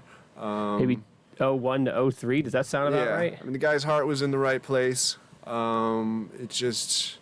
And, part of opinions that I may have or skateboarders may have is definitely a difference on what we prefer to ride, right? Yeah. I mean, a lot of that is, and he was 80s and vert was skate, that was the thing for skateboarding, I mean, the one, you went down some roller coaster thing and then you came up, it was like an over vert quarter pipe. Like it went over vert, you know what I mean? And it was like you're going 110 and then where do you go? And then the bowl was lumpy and and we weren't pool skaters yet. You know what I mean? We didn't know that stuff. You're building something. It's not knowing your customer base. Okay. It's I want this, and I don't know my customer base. And so that's where those conflicts with that place came in. So if we move forward, Extremes opened before Scuffs, correct? Extremes 1 opened before. I'm going to say yes. I have 02 for Extremes. It could be. And I don't really have any dates for Scuffs. I've been asking people. You know what and they're giving me crazy numbers. Like Yeah, I heard some of them, and I remember like disagreeing in a lot of ways because, like I said, it was all within a 10-year period. So Yeah. some of these dates, you're like, that's not possible because of how it worked. I would have to go, and I meant to do it. I have a pile of like tour posters and stuff, and I'm sure a few of them have dates Do you on at least which know pro when stuff's demos and closed? contests we did there. We were kind of texting before. I don't know the date officially, but I do know Scuffs and Extremes 1 were open at the same time. And Krudco heads and the street skaters, we preferred Scuff just because for what we like to ride, it was a little bit more in line about how we would like to ride, where Yeah, it makes sense. Extremes was more transition based, Yeah, 7 Extremes, yeah, foots, huge. you know what I mean, 6 foots. But due to a couple reasons, Extremes was like looking to close. They weren't making money. More people were coming over to Scuffs because it was more orientated to the skating, and the skating was just a bigger scene. Of course. I'm pretty sure. I Always could be is. wrong. Okay, you'd see the numbers compared to all the other I sports. have an estimated 2005 for when Extremes 1 closed, and then 2 opened up. Right. So you're saying So whenever Irondequoit Mall kind of crapped the bed, Yeah. that's when Scuff was gonna move into Irondequoit Mall. There was Oh. negotiations because Scuff wasn't doing as well. I don't know. For some reason, they needed to move. There was an issue with the landlord, and they were gonna move into Irondequoit Mall, but that didn't work out because Irondequoit Mall needed things to help them survive, I think. And so they were going to Skatepark wasn't move gonna do into it. there. And so Scuff, 'cause we were doing events at both Extremes 1 and Scuff. We had like Krudco Tuesdays at one place and Wednesdays or Thursdays at the other place or something. So we were working with both because Jason was cool. But we preferred the other Yeah. one. How many years do you think Scuffs was open? 2 or 3. So would like 04 to 06 make sense? It's possible. It's possible. Because, yeah, I mean, that's possible. And then, so Scuff shut down, and so Extremes 1 became the place. And because Extremes 1 became that place, Wait, a so lot you're saying Scuffs closed when Extremes 1 was still open. was still open. Yeah. Oh, so that means that would be more like it had to close in 05. Because we At started least 05. heavily doing more events and things. So we're talking, we had, oh no, that was at the second. So we're looking like 03 to 05 for Scuffs. Yeah, I'm gonna say that because I have a reason. Because then we started doing stuff more heavily at Extremes 1 because that was the place to do events. And in all, in the end, Jason was a cool dude and he was easy to work with and he was willing to let us kind of do our thing. I know we had our Krudco Orange video party. That'd be our second video at Extremes 1. And then we had our 10-year anniversary party at Extremes 2. So Scuff closing helped save Extremes on. 1. So 10-year would be 2004. So you're saying, Shoot. Yeah, right. That dude, this is what I'm saying. I've been that down doesn't even wormhole make for like sense. a month. Maybe it wasn't our 10-year party then. Dude, I don't know. because everyone everyone was riding and like at these skate Maybe parks, we we were did all our like t- smacking our heads on the ground, so Yeah. no one remembers, or they're drinking or Yeah, whatever. well, you know? it was definitely plenty of beverage. I was in my mid-20s. That's my Dude, disclaimer. this is exactly- Not all of us were, but I've been doing exactly what we just did, where I'm talking to people, and then they're like, "Wait, but then that happened. Oh my Right. god!" And then no one knows. It's like such a maybe mystery. the 10-year... No, because the 10-year part, I'm pretty sure the 10-year party was at Extremes too. So that's going to push everything back. Because so the first Krudco video came out in end of 2001, and there's footage of spinners in it, right? And then there's...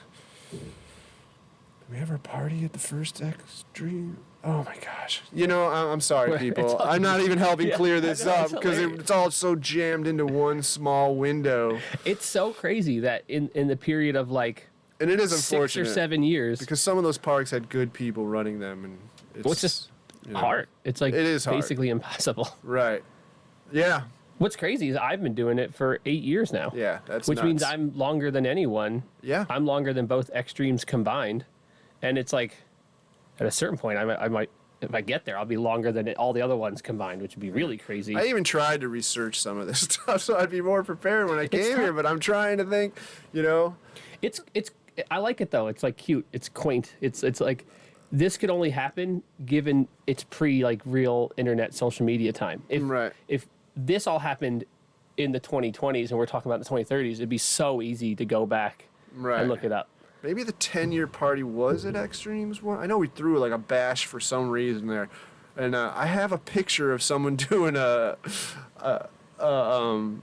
we had ice sculptures because there was a dad who did ice sculptures of kids skating, and so we had an ice sculpture at one celebration at one Extremes. And I'm not 100%. Maybe that was the 10-year one was Extremes 1. Maybe the 15-year one was Extremes 2. Is that even possible? That could be it, because I have a picture of someone doing like a shot down, like this, you know, they do the, ice luge or whatever. You know, and darn it, I bet you Eric Lehman remembers all this stuff because his brain is clear. All right. Give me, as I said earlier, I want your Mount Rushmore of Rochester action sports. Who are the 4 people that have done the most? Well, I come mostly from the skateboard perspective, and I know it's controversial. I think skateboarding did a lot of the heavy lifting. Yeah, of course it did. Well, I didn't, you know, I'm just saying. And it all depends on how you look at it. Do you look at it from who's a Mount Rushmore of which skateboarders have talent, got certain distances in the industry, which people who created and built the scene? That's what I'm saying. I'm saying with deductive reasoning, if you took these 4 people away, if they never were here, you would fundamentally have a totally different action sports landscape in Rochester. Okay. And that's why I said you were there. Well, I appreciate that. That's very nice. Thank you. I think it's fairly obvious. It's one of those things where it's awkward if I say myself. Yeah. So I'm not going to say you. But that's nice to hear, and I definitely feel I've definitely done a part. But I mean, you're going to go back to Art Lou with Samurai. Okay. Samurai was huge. Yeah, there was other places to get skateboards, but no one had an impact on skating in that time period as Art Lou and his shop. And then you're going to get into, I mean, you know, I'm biased, but I'm also going to, you know, you're going to have Aaron with the willingness to take the risk to open the shop. I know he's a controversial person. You know, 75% of that is misunderstanding things. We're not going down that train. No. And then you're very kind to say myself, but then that brings into your Chris Roys and your, you know, I mean, your Eric Lehmans, and then you know, you know, I don't know, you know what I mean. Then you're getting into, you know, Extremes was huge. You know, Jason and his part for being willing to open up the park and how it was, you know, and letting, you know, things happen. You know, we worked with people who owned skate parks that were very resistant to letting us be the voice of, you know what I mean? Yeah. They didn't want it to be us. They didn't want skaters to be the ones telling them this is how it works. No matter how much money we made them and how they didn't get the concept. Like, you guys are in magazines around the world. You guys are in, you know, this is Spinners. You know, like, you guys are, like, this is being internationally spread because of the events we're doing here, you know, because of who's coming to town and who is, you know, then they're filming their tour videos. And these are the biggest names in skating, you know. Not all of them. Some are a little bit more underground, but some of them are the biggest names in skating, you know. You know. Do you think Jim Madison gets on there? I think Jim Madison has a role as a catalyst for sure. Because the thing is, like the deductive reasoning again, if Jim wasn't the one to get the ball rolling, would someone else have done that? No.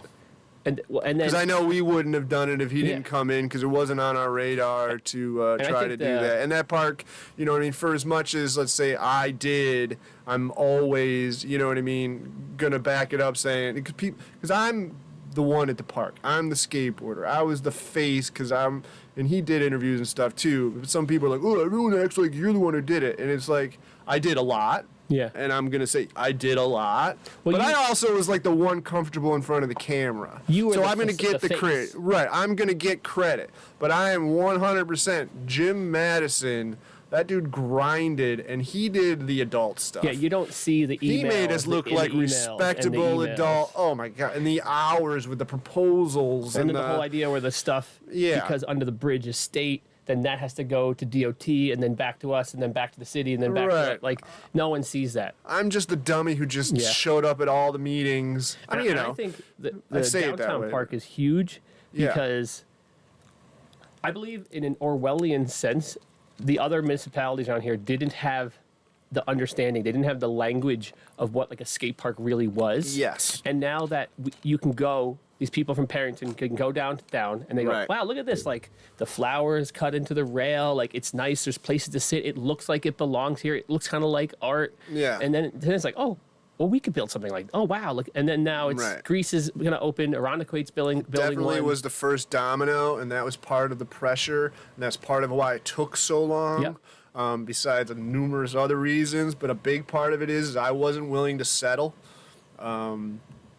You know, I'm like, I live here. I'm just going to keep going no matter how many sleepless nights, literal tears, frustration, the disrespect, the going through my own life stuff at the same time. You know what I mean? Dealing with different personalities on the board. Dealing with politicians and city members that are just there and just dangling the carrot. The heavy lifting that Jim had to do Yeah. because he gave us a respectable face Yep. to where people are like, okay, we can. It's not just a bunch of jokers, you know. Yeah. You know, I did my part, but I would go into meetings and I'd be dressed nicer and look fine with a haircut, but I'm still skater, dude. Like you Yeah. can. Dude, Boom! yeah. You're the skater. You're not the guy who works for DOT. Like, there's no Yeah. mistaking that, you know. And these people come in with their own, you know, mental whatever. That was one of the things that Zippy told me about Jason at Extremes, that when they were looking for like investors, he was like suited up, Yeah. like going into places like, I'm looking for support, like just Yeah. a different mindset. Which in one world gets you disrespected, in another world, that's what you got to do. Yeah. Don't hate the player, hate the game. But at the same time, like, you know, this is, you know, getting across the value of the park and why it needs to be done right. You know, because they Yeah. just want to cut corners. They want the credit. They want to Yes. get voted. They want to have power over you. I got stories. That's you one know. thing the regular people don't understand, and I deal with this in several domains because I'm on the board for the Rock City, I'm on the board for the mountain bike community. Yeah, to some congrats, I degree, saw in that. the disc golf world, I'm not on that board, but I'm heavily involved. People don't understand that it's not as simple as like you just build the park. It's like why? Right. Like here's an example. Mountain biking is illegal in Monroe County in parks. It's only Yeah. allowed in the 2 parks based on an agreement that Grok got, and now we're really we want to expand into Ellison Park, right? And the people that work there, like you're basically, this is what the people don't understand. The people that maintain the park, if you go to them and say, we want to add these new amenities to your park, you're like going to that guy and say, hey, you want us to make your job harder for the Right. same pay? Yeah, yeah. So they don't want to do it, right? Right. So then you have to drum up public support, Yep. prove to a politician that they can garner votes by supporting this project, then they can go to the people at the town and say, hey, like, But you also the have to people want prove to this. that politician it's worth the money and the effort to do it right. Yes.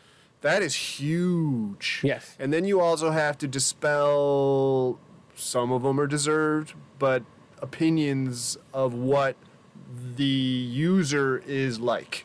Oh, right? Of course. And of course, plenty of people show up and fulfill that Yeah. Know what's crazy? pretty easily. Coming from action sports, you know, you have like your vigilante, your random heroes, you know, people that want to stop you from just riding street or whatever, right? Yeah. And I'm like, yeah, it's just like a skateboarding thing, right? Yeah. It exists everywhere. It does. It's just as strong in the mountain bike world. There are so many people that are so anti-bikes on trails, shared use trails. It's crazy. The people Yeah. come up to these meetings and they like organize. And then same thing in the disc golf world. The people act like it's like you're gonna let those people in the park? Are Which you is kidding funny me? with disc golf. Like, I guess you could say with the mountain biking and the trail damage, or they come zipping by you while you're just trying to walk your little dog, it's and the your same dog's thing. gonna freak out, Good and you're an etiquette. old lady. But that, yes, yeah, and you know what I mean. And unfortunately, There are those people who don't know how to ring the bell and let you know they're coming. Yeah. You know what I mean? And there are those people that are jumpy with their dog. I mean, that happens on the Riverway Trail. Yeah. You know what I mean? You got kids dog or walkers are the people or people. But yeah, and there comes a social responsibility of you want this thing, then you need to behave a certain way once you have it, right? Like, I can get in, you know what I mean? So I think that is, are we going too long? I got a customer question. Oh, okay. Uh-oh. Nick Parlett just Hey, Nick. texted me and said, ask Alan if he has any insights about Webster getting a new public concrete park next. Ooh. Is that a thing? That's why I asked him. Is that a thing? That he said he doesn't know. Oh, I do not have any insight. I don't know. I know they spent a lot of money on that thing. We tried before they built that to build something that's not The metal Webster on Park? Yeah, asphalt. And that comes down to convincing people. You know, they reach out because they want your opinion, but then when you give them an opinion, I've been on many town meetings where you're like, you need to build concrete, you need to have a professional come in and design it properly. That's cute. You want little Billy who's 9 to say, I want a quarter pipe. And you should listen to a little bit to what they want, but there's more to it, right? Yeah. You know, a lot of these towns, I used to use this analogy of, you know, I like golf. I'm willing to play golf. You're not going to ask me how to design a golf course. No. You're going to get a professional who understands distances and placements and, you know what I mean? So with ramps, it's like you need a certain size quarter pipe to match up to a certain size obstacle at a certain distance so it makes sense. So, you know. I don't want to be. Yeah, I know we're going to get buried in the weeds with negative Webster, there, but yeah, I don't have that information. Sadly, I also heard that Parma is taking down their Yeah, ramps. it's sold. It's sold. It was on a government auction site. Someone sent me the link. Somebody bought that whole skate park for $610. All the ramps? Yep. Obviously, you don't get the land. They're going to put in a water spray park probably or something like that. Well, I heard Parma was trying to do one of those Ralph Wilson grants as well. Oh. Who's leading that charge? I have no idea. Well, Whoever you are, reach out and I can help put you in contact with all the people we used. You know what I mean? Yeah. There's pluses and minuses with some of these people, but there's more pluses. And to go back what I was saying about like that Orwellian idea, like Irondequoit has apparently there's renderings for a park they're going to build. In Irondequoit? Yeah, on Titus at the town hall, and that the fact that these towns are doing it on their own now, Scary, well, but awesome. It's scary, but it's also like that would never happen had Jim, Madison, and you and Right. Nate, and the No, true. It goes back to the that, right? domino effect and Yeah. what we were starting to say earlier, that they're part of the pressure was you have to do it right because we have to set the example and we have to show that it's worth certain coincidences, another podcast, lined up, you know? And there's certain partners we haven't talked about that have definitely helped along the way. But, you know, there's even accidents that the city didn't expect that turned out to be positive. We didn't expect. Yeah, it was huge pressure to get it done right, huge pressure to not do it in phases, which we ended up doing, but with certain contingencies on how it was built. It's designed the way it's built now because it's designed to look like, to ride like it's done, but also not be done. You can tell it's not, if you think about it, you're like, funny. Oh no, this is supposed to piece like a puzzle into another thing, but it still has to function as a single unit, but it needs to be functioning as a unit, but it also needs to be obvious that like, no, we're not going to let you just settle here and then move on, city. You got to finish this. Yeah. And there's wonderful people in the city who've been advocating and on our side and want to do it right. You know, all the negative things you want to say about certain politicians and commissioners and things like that aside. There are good people in the city who do want to make things better. I have another question from Nick, and this will work out really good because I was going to tell you a little story, a little quip, and I think you'll find this quite amusing because this will really personify how people are. The next phase is coming. Yes. Nick's question is when that's going to start. We'll get there in a second. But I've been telling people the next phase is coming. And I tell them, what they're going to do is, and I say at the bottom under the bridge where that quarter pipe is, they're going to take that quarter pipe out. Yep. And then they're going to, and before I can get there, like, what? They're taking out that quarter pipe? It's like, they don't even care that we're like doubling the footprint. It's like, what? But that quarter pipe, dude. I'm like, bro, they're like doubling the size of the skate park. And, like, Right. you're just hung up. Like, that's how they Yeah. are. Like, they're like, that's Yeah, it's hilarious. reacting emotionally. You know what I mean? Even that quarter pipe was controversial. But you it's can't make everybody happy. People want to react. Everyone has what they think they want to ride. Whether they feel someone is an authority and can represent everybody at the same, have the knowledge of what should be built and what shouldn't be Yeah. built. I mean, I had people anonymously sending me messages on Instagram under a different name, talking mad trash about, oh, your dreams didn't come true, you ruined everything, the skate park's never gonna happen. And I'm reading this and I'm knowing literally 24 hours, the city's putting out a press release, we're starting construction, this is now, you know what I mean? And I'm just like, yeah, dude, It's so funny how those are always And you get- ghost profiles or private Right. profiles. Like, I've been bumping my social media, getting a ton of engagement, so then you're gonna get it. And Yeah, you'll but it's totally good for your engagement. You'll to have totally haters. understand this. It's like you're getting all these views and you're getting all these likes and you're getting positive comments, but you get one negative comment and you're like, ah. Oh, yeah, And for I'm- sure. And I'm getting those a couple of those now. But if you get them arguing, your engagement Yeah, shoots yeah. through the And it's funny every Nick time knows about that. something happens, you look at it, you click on. It's always a private profile. Yeah, oh yeah. And then I look at it, and it's like it'll tell me like you follow him. Yeah, It's like yeah. all these people I know follow them. And it's like, oh, okay. Right. Well, and skateboarders, and it's probably the same in BMX, very emotionally attached to their passion that they love. It's a group of people that are always told they're wrong and it's not possible, and it just makes you dig your heels in and love it more. Skating is there's worse than that. It's worse than BMX. Well, there's different From my styles generation, too, so but people are new school passionate BMX about is it. a little more Yeah. like that. Okay. A little more angry. Yeah, a little more. Well, skateboarding is ahead of BMX in far as like the trends and the history, and it's lagging agree. behind. I know. And that's not a hate on BMX. BMX brands have gotten to where skate brands were years and years ago, where they're being more.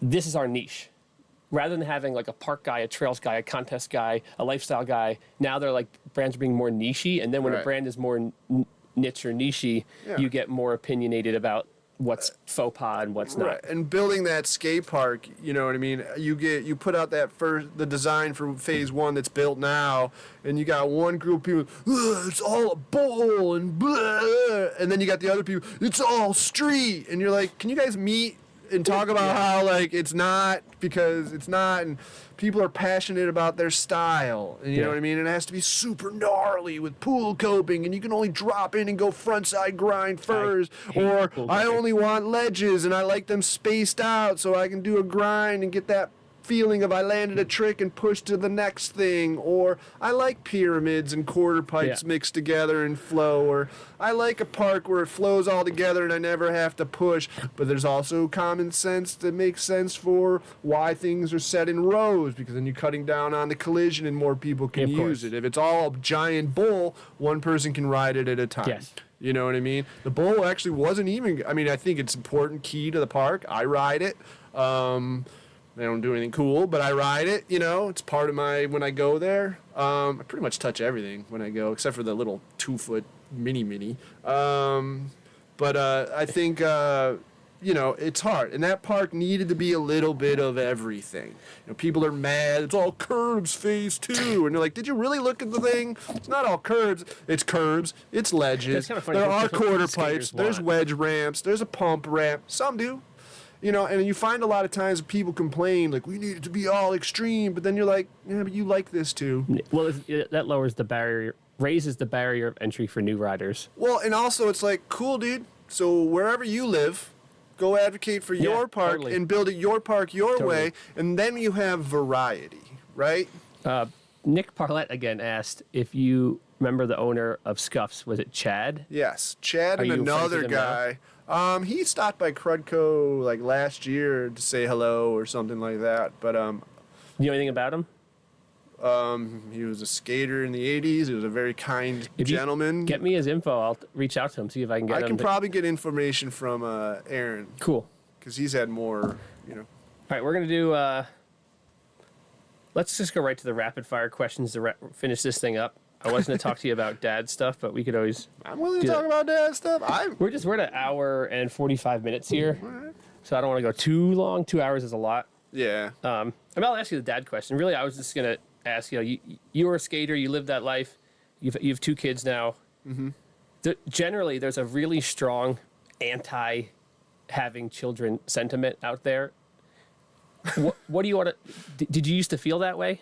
No. You always I was wanted meant kids. to have kids. I don't know if I always wanted them, but I've always meant. My life is a series of events, and I look back at a lot of the things that made me uncool and my personality type and how, and my background of working with kids, like I said, before and after school programs, preschool, like type stuff with the YMCA and summer camps and teen programs, working with inner city North Philly kids down outside of Philadelphia at a summer camp. It was kind of like, I was meant for this. So when my wife said she was pregnant, it was like, all right, cool. Because I was also fortunate at an age where it was like, okay, now is a good time for this, So for all the skaters out there that think that, like, no, I never have a kid. Like, what would you tell them? Well, don't have kids if you're not in a life situation to where you shouldn't be parenting. You know what I mean? Because it really becomes a thing where you now, in my opinion, proper parenting means you are now second. Of course. But that's not of course. It should be, of course. It should be, of course, right? I could see the benefits. If I had kids younger, I'm 50, my kids would be out of college if that's their life path. When did you have your kids? My first kid, I was 30. Okay. You know what I mean? So there's an upside because, man, my 20s were a wild ride. You know what I mean? Not as crazy as some of my friends, but I was there. Yeah. You know what I'm saying?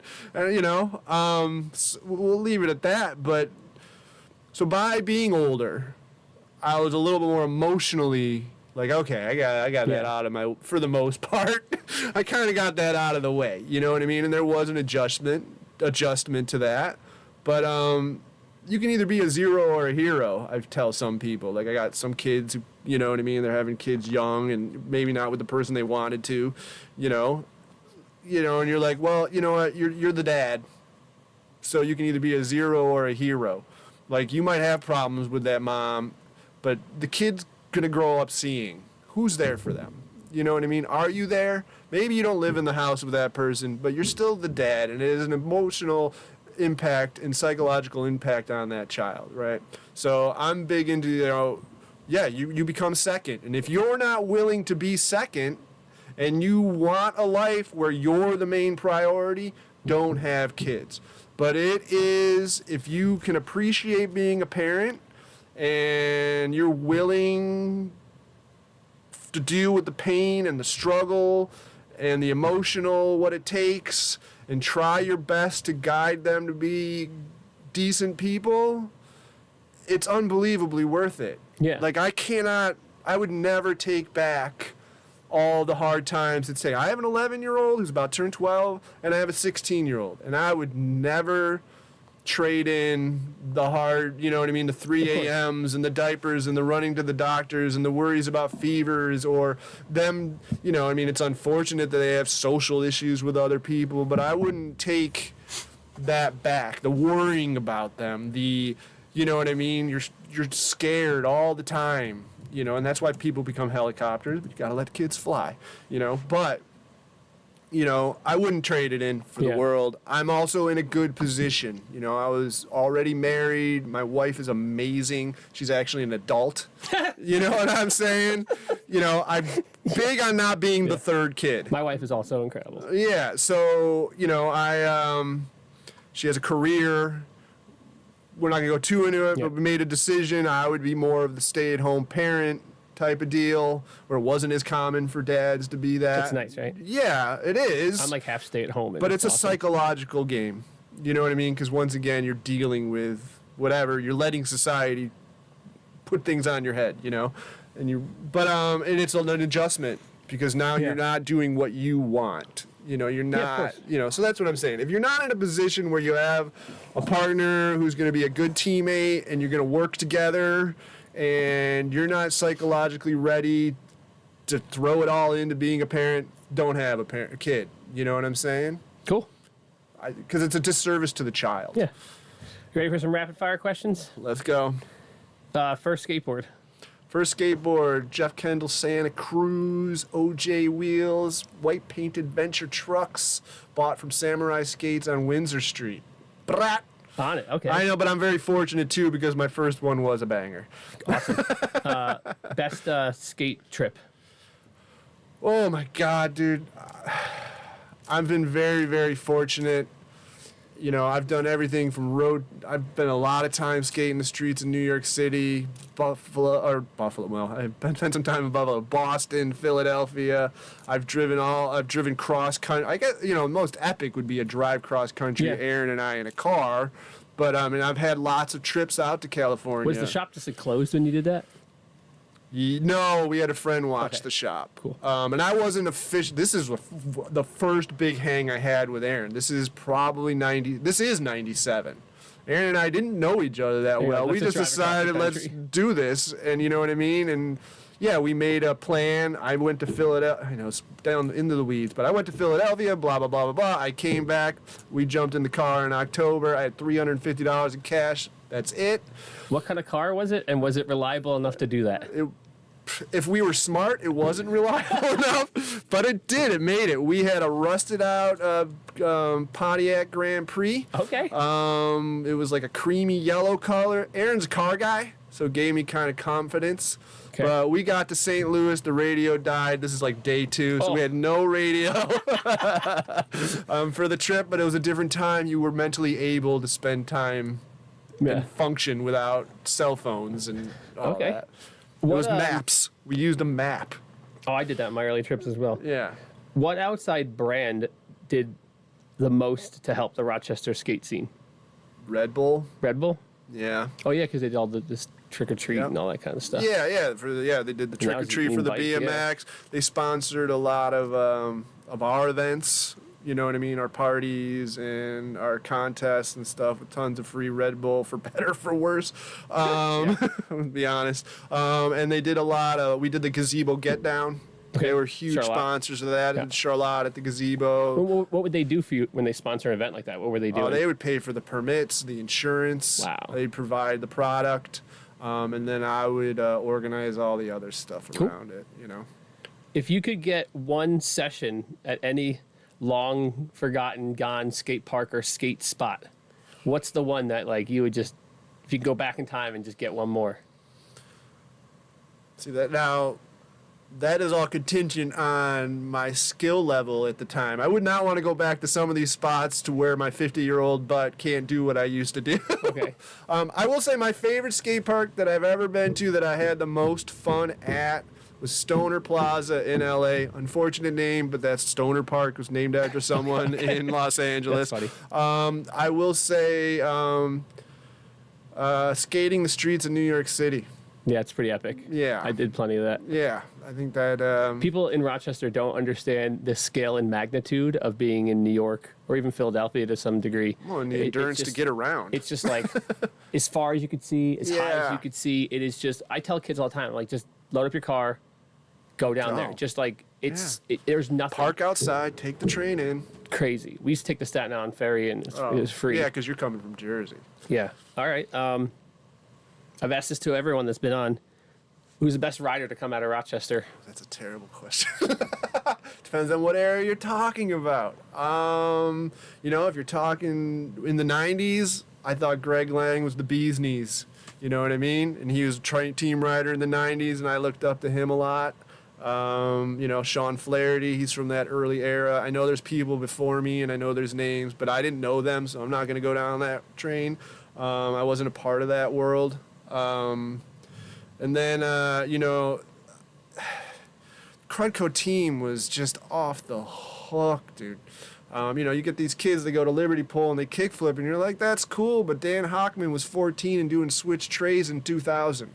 You know what I mean? So, you know, on a technical level, he was insane. And then you start getting into, you know, Justin Barnes and Brian Karankowitz, and you're getting into, you know, the young guys like Caleb Michalowski and Mueller, and like it just, you know, Ben Rubin, and like so crazy how good these guys. Jeff Prock. If I wanted to, I would say my next person I wanted to be like look like on a skateboard, I would say it was after Greg Lang, I wanted to look like Jeff Prock.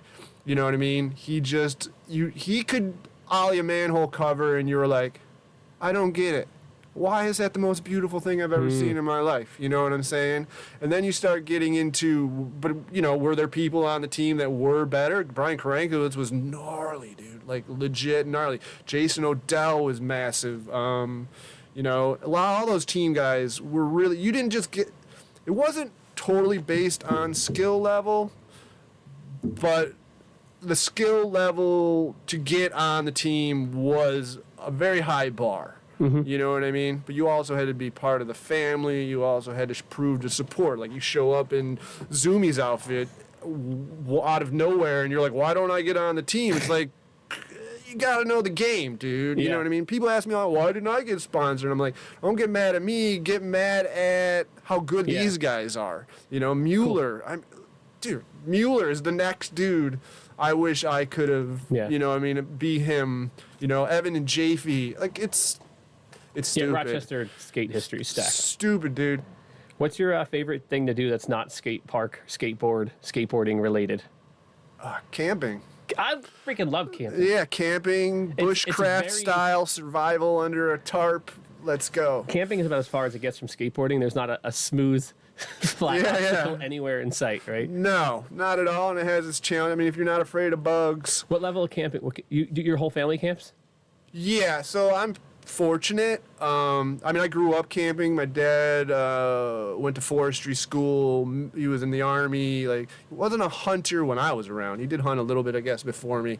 But we grew up camping. That was a very common vacation. We didn't have a lot of money, so it was camping because you didn't have to bring a cabin. Camping. Yeah, tent camping. Real camping. Yeah, for the most part. Not always. Sometimes it was a loop in the Adirondacks. Yeah. You know what I mean? But it was camping. You're in a canvas tent. You camp. Okay. You took, just not campering. That's not camping. But I am I am fortunate. My wife's family has 22 acres on a mountain in Prattsburg, outside of Naples. So I can go up there. You know, I spent COVID watching YouTube videos of bushcrafting and Survivor Man and Alone and like all that stuff. So I go up there and I'm like, I sleep under a tarp or in a hammock. Like, I'm, you know, and I can go as gnarly. I can, you know what I mean? I can go on whatever level I want. We got a pond. I could fish to survive if I want, you know? Yeah. It was hunting land, but I don't hunt. I'm not against it. It's not me. It's not my thing. I wish I could, to be honest with you. It'd be cool just to go full on. You watch Alone, and I'm like, man, that is so cool. But we're not doing that, you know? I do a little hunting with the rats at the skate park I've been trying to catch, dude. I respect that. Dude, I've never had rats. I don't know if you've been keeping up with the rat saga. No. Oh, my God. I always have mice. I have rats now, and they're devastating. I have a question for you then. Did you, so during COVID, the restaurants closed. Yeah. Did you find the rats picked up for places like this due to that? Because the restaurants didn't have the dumpsters. Because that was an issue like in some of the neighborhoods. I wasn't... because now all of a sudden... I'm not really by any restaurants where I am. We're tucked back in here, really. Oh, yeah, I guess you're right. I wonder why they're over here. Like, what's in here that they want? And besides warmth. Yeah, warmth, really. Okay. Yeah, I caught this one, and then... They get big. Oh, yeah. The one I just caught was like... It was crazy. And the last one I caught, when I got the trap in the morning, only his head was in it. The other rats ate the whole body of the other rat. It's gnarly. There's like some Hunger Games shit going on here, dude. So you just trap them? You're not out there with like a pellet gun or whatever? Dude, I keep telling people, if sooner or later I'm going to be sitting here at night with my 22, like, I'm going to get you. You know, like, they're freaking up my snacks, dude. Yeah. Like, dude, the one, I thought they were all gone because I caught a couple, and then I come in, it's like, ramen all over the floor, a whole box of Sour Patch Kids just devastated. Yeah. It's like these, oh my God. All right, anyway, I got two more questions from Nick Parlett, and then we'll do we'll finish it off here. That's cool, he wants Nick, to know respect. He wants to know your biggest hidden talent. What's your hidden talent? Yo-yos, yo. And I'm really good at reading Dr. Seuss books. Yo-yo. Yo-yo. Okay. I went through, there was a weird phase in the 2000s where like yo-yoing and juggling, but because I worked with youth, Yeah. Of So I course. was a nerd as a kid, total dork. And we kind of got Smothers Brothers. Very limited on what age group knows who Yeah. those guys are. So yo-yoing, I would do yo-yo tricks. And then I started working with kids at the Y. And in the 2000s, yo-yoing blew up. So I actually had an excuse to pull that out Yeah. and start learning. I don't have the same skill level I had. Priorities in life have changed. Okay. But yeah, that would be a secret talent. All right. So I'm gonna give you X talent. I'm gonna give you the floor here. Do you have a message you want to give to kids, dads, and riders out there before we finish this thing?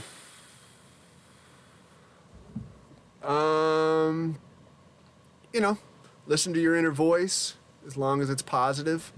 Good caveat. Well,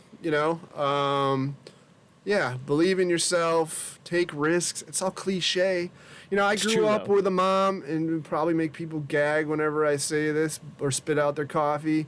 I literally grew up with a mother, and she still says it, and it's a family joke. And I am not perfect, and I've not always followed this guideline.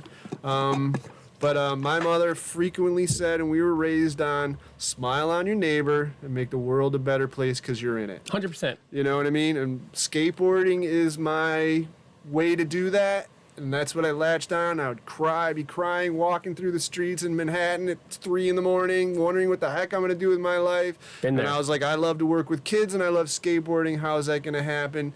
And somehow out of nowhere, the universe had Aaron call me and life unfolded the way it unfolded. I am not perfect. I've hurt feelings. You know what I mean? But at the same time, I think doing net it. positive, I've done more good than bad. And you know what I mean? That and you can either find excuses or solutions. There's always an excuse and there's always a solution. I always say there's no solutions. There's only trade-offs. There But you go. close. Sure. Yeah. Everything is a trade-off. There's never just a simple, this is the outcome. It's always a trade-off. Yeah. But thank you for coming on. I'm sure I appreciate it. we'll I'm have you on honored to have been again. asked. We'll get you We've on had some again, cool and we'll do guests, one so- specifically on the Rock City skate park, the whole history. 'Cause I think it'd be really good to have that resource out there. Like, this is how we started, this is what we did, this one didn't work. And Sure. that would just be really a tool that other people could find if they're trying to do that in their town and whatnot. Sure. I hope I was entertaining. I hope I didn't babble too much. My wife said keep my answers short. I can't do that. Well, You you know. did better than my last guest. Okay. So you're part owner of Krudco, so anyone that's listening to this, go follow Krudco if you're not already. I doubt. Yeah, we're doubt on you're not. Instagram. There's a very seldom used TikTok. There is a Facebook. We more or less just link everything to Yeah. that. We don't use it. It's predominantly on Instagram. It's all at Krudco Skate. You know Cool. what I mean? Yeah, we got an event we're working on coming up called the Friends Flat Bars and Flapjacks or whatever. Yeah. Yeah, let me- And we're just trying to do more positive. When we started this whole thing, it was 75% what we could gain out of it Yeah. on a personal level, 25% how it positively affected everybody else, and now it's the other way around. We're just trying to appreciate what we've had and well, anyway, I could Build. support that, or you guys, any collabs we could do. yes, Just reach out. We do Let's do need to it. do more of that. For sure. Now that I'm in there, Aaron, you can't do it all alone, Yeah. as you know, and we're not trying to make it what it was, but we're trying to make it its own new thing and have it be positive and to grow things and support the scene. I think that's smart. I think the marketplace has changed. And we've changed. Having the crazy team and that is just not the way these sports We have really a team. are. Those guys are rad, and we appreciate them too. Yeah. So. And if you want to collaborate on the Wrench Fest, or you guys want to host something during the Wrench Fest thing, we could talk about We that. could talk off more camera about as well. that. Yeah. Try to figure that all out and that's all scheduling and Yep. trying to figure that out. Well, thank you for coming. Thank you everyone for listening. Thanks, over everybody. 2 hours Thanks, Nick, again. for your questions. Yeah. Mad respect and props to you. And So- you could, if you're listening or watching, like that, subscribe that, review the podcast. You do all the things everyone else tells you to do. So I'm not Support gonna say rider that. owned and support That's those right. that support your scene. Even if you know what I mean? Prioritize supporting those who support you and work your way from there. The goal of my content, I'm trying to grow the podcast to grow my Patreon with a goal of $5,000 a month in 3 years. Yeah. And a similar goal with our other content is to grow content creation to be a revenue stream, also aiming for $5,000 a month, which are big goals. Sure. But if I through this content creation and podcast can pay the rent of the skate park, that opens up a massive amount of money for me to reinvest into this facility. Yeah. And the reason it's dingy and damaged is because it's like the ramp's like 13 years old, Right. and I'm a one-person show, Right. and I work like 60, 70 hours a week to make virtually no money. Right. But if I can use this content to make that money, then I could have. Oh, and you're hustling. I could have Zippy in here. I told him, I'm like, Zippy, when I get there, you will be on payroll 2 days a week, and we will be in a constant state of fixing everything until it's like literally amazing and perfect. And even then, if I have that kind of money coming in, we will just constantly change things. Well, and it benefits the rider Yeah. to support the people who are doing the stuff. Like, it really matters how you choose, you know what I mean? But like, oh, this corporate company, they do a lot for skating. Do they? Maybe they do somewhere else. You know what I mean? Corporate mall store does do events and demos, but they're not doing them here. The trade-off there is that those corporate companies can do a lot, and the trade-off is that they can suddenly just be gone. Yeah, they'll pull out without even thinking twice. Create a vacuum. What was it? iPath Yeah. had a BMX team. Out of nowhere, boom, we got this team. All these guys are in a team. And then like 6 months later, iPath was part of Timberland or something, and then that got sold, and then that whatever company that owned it, that what do they call those things? And then they just dropped it. Yeah. And like, so while those big companies are cool because they can inject a lot of money into the sport and publicity, tomorrow they're gone. Yeah, but they're just injecting into public. They're not literally doing the grassroots stuff that affects you. I understand. Places like Krudco and Breaking Free, we can't afford to hire everybody. No. Everybody wants to go work at a place. That's cool. But if you're spending the money at those places, then they can afford to hire people. They can afford to sponsor stuff. They can afford to do events. It's just too saturated out. You know what I mean? So, I mean, I just think whether you're BMX, rollerblades, scooter, whatever, you really need to sit back and go, who is trying to support me? You know what I mean? No, we're not rich. You know what I mean? I got an oil leaking minivan outside. You know, like, we're trying to grow things. We're trying to make the pie bigger, right? Yeah. My big analogy, I mean, we're meandering and you want to go, but real quick, my whole thing is like, here, there's it's a small pizza. Right? Yeah. Are you coming in and taking the slices from the people who work to make the small pizza, or are you trying to make that pizza extra large so everybody can eat? Let's make the pizza bigger. Let's make the pizza bigger so everyone can eat. We've always wanted more shops and more things happening and more of a scene and more industry here in Rochester. But a lot of people show up and just eat the pizza that's already a small. Okay? Let's make 100 slices so there's more than 4. Awesome. And it counts on who you support. And I'm sorry if we have a shoe that's blue instead of black. Sometimes you just got, you know what, I'll take the blue one. It's going to skate the same as the other color. Yep. You know, it's just the way it is. All right. You know. Thank you, Alan. Thank you, Dave. Until Appreciate next time, it.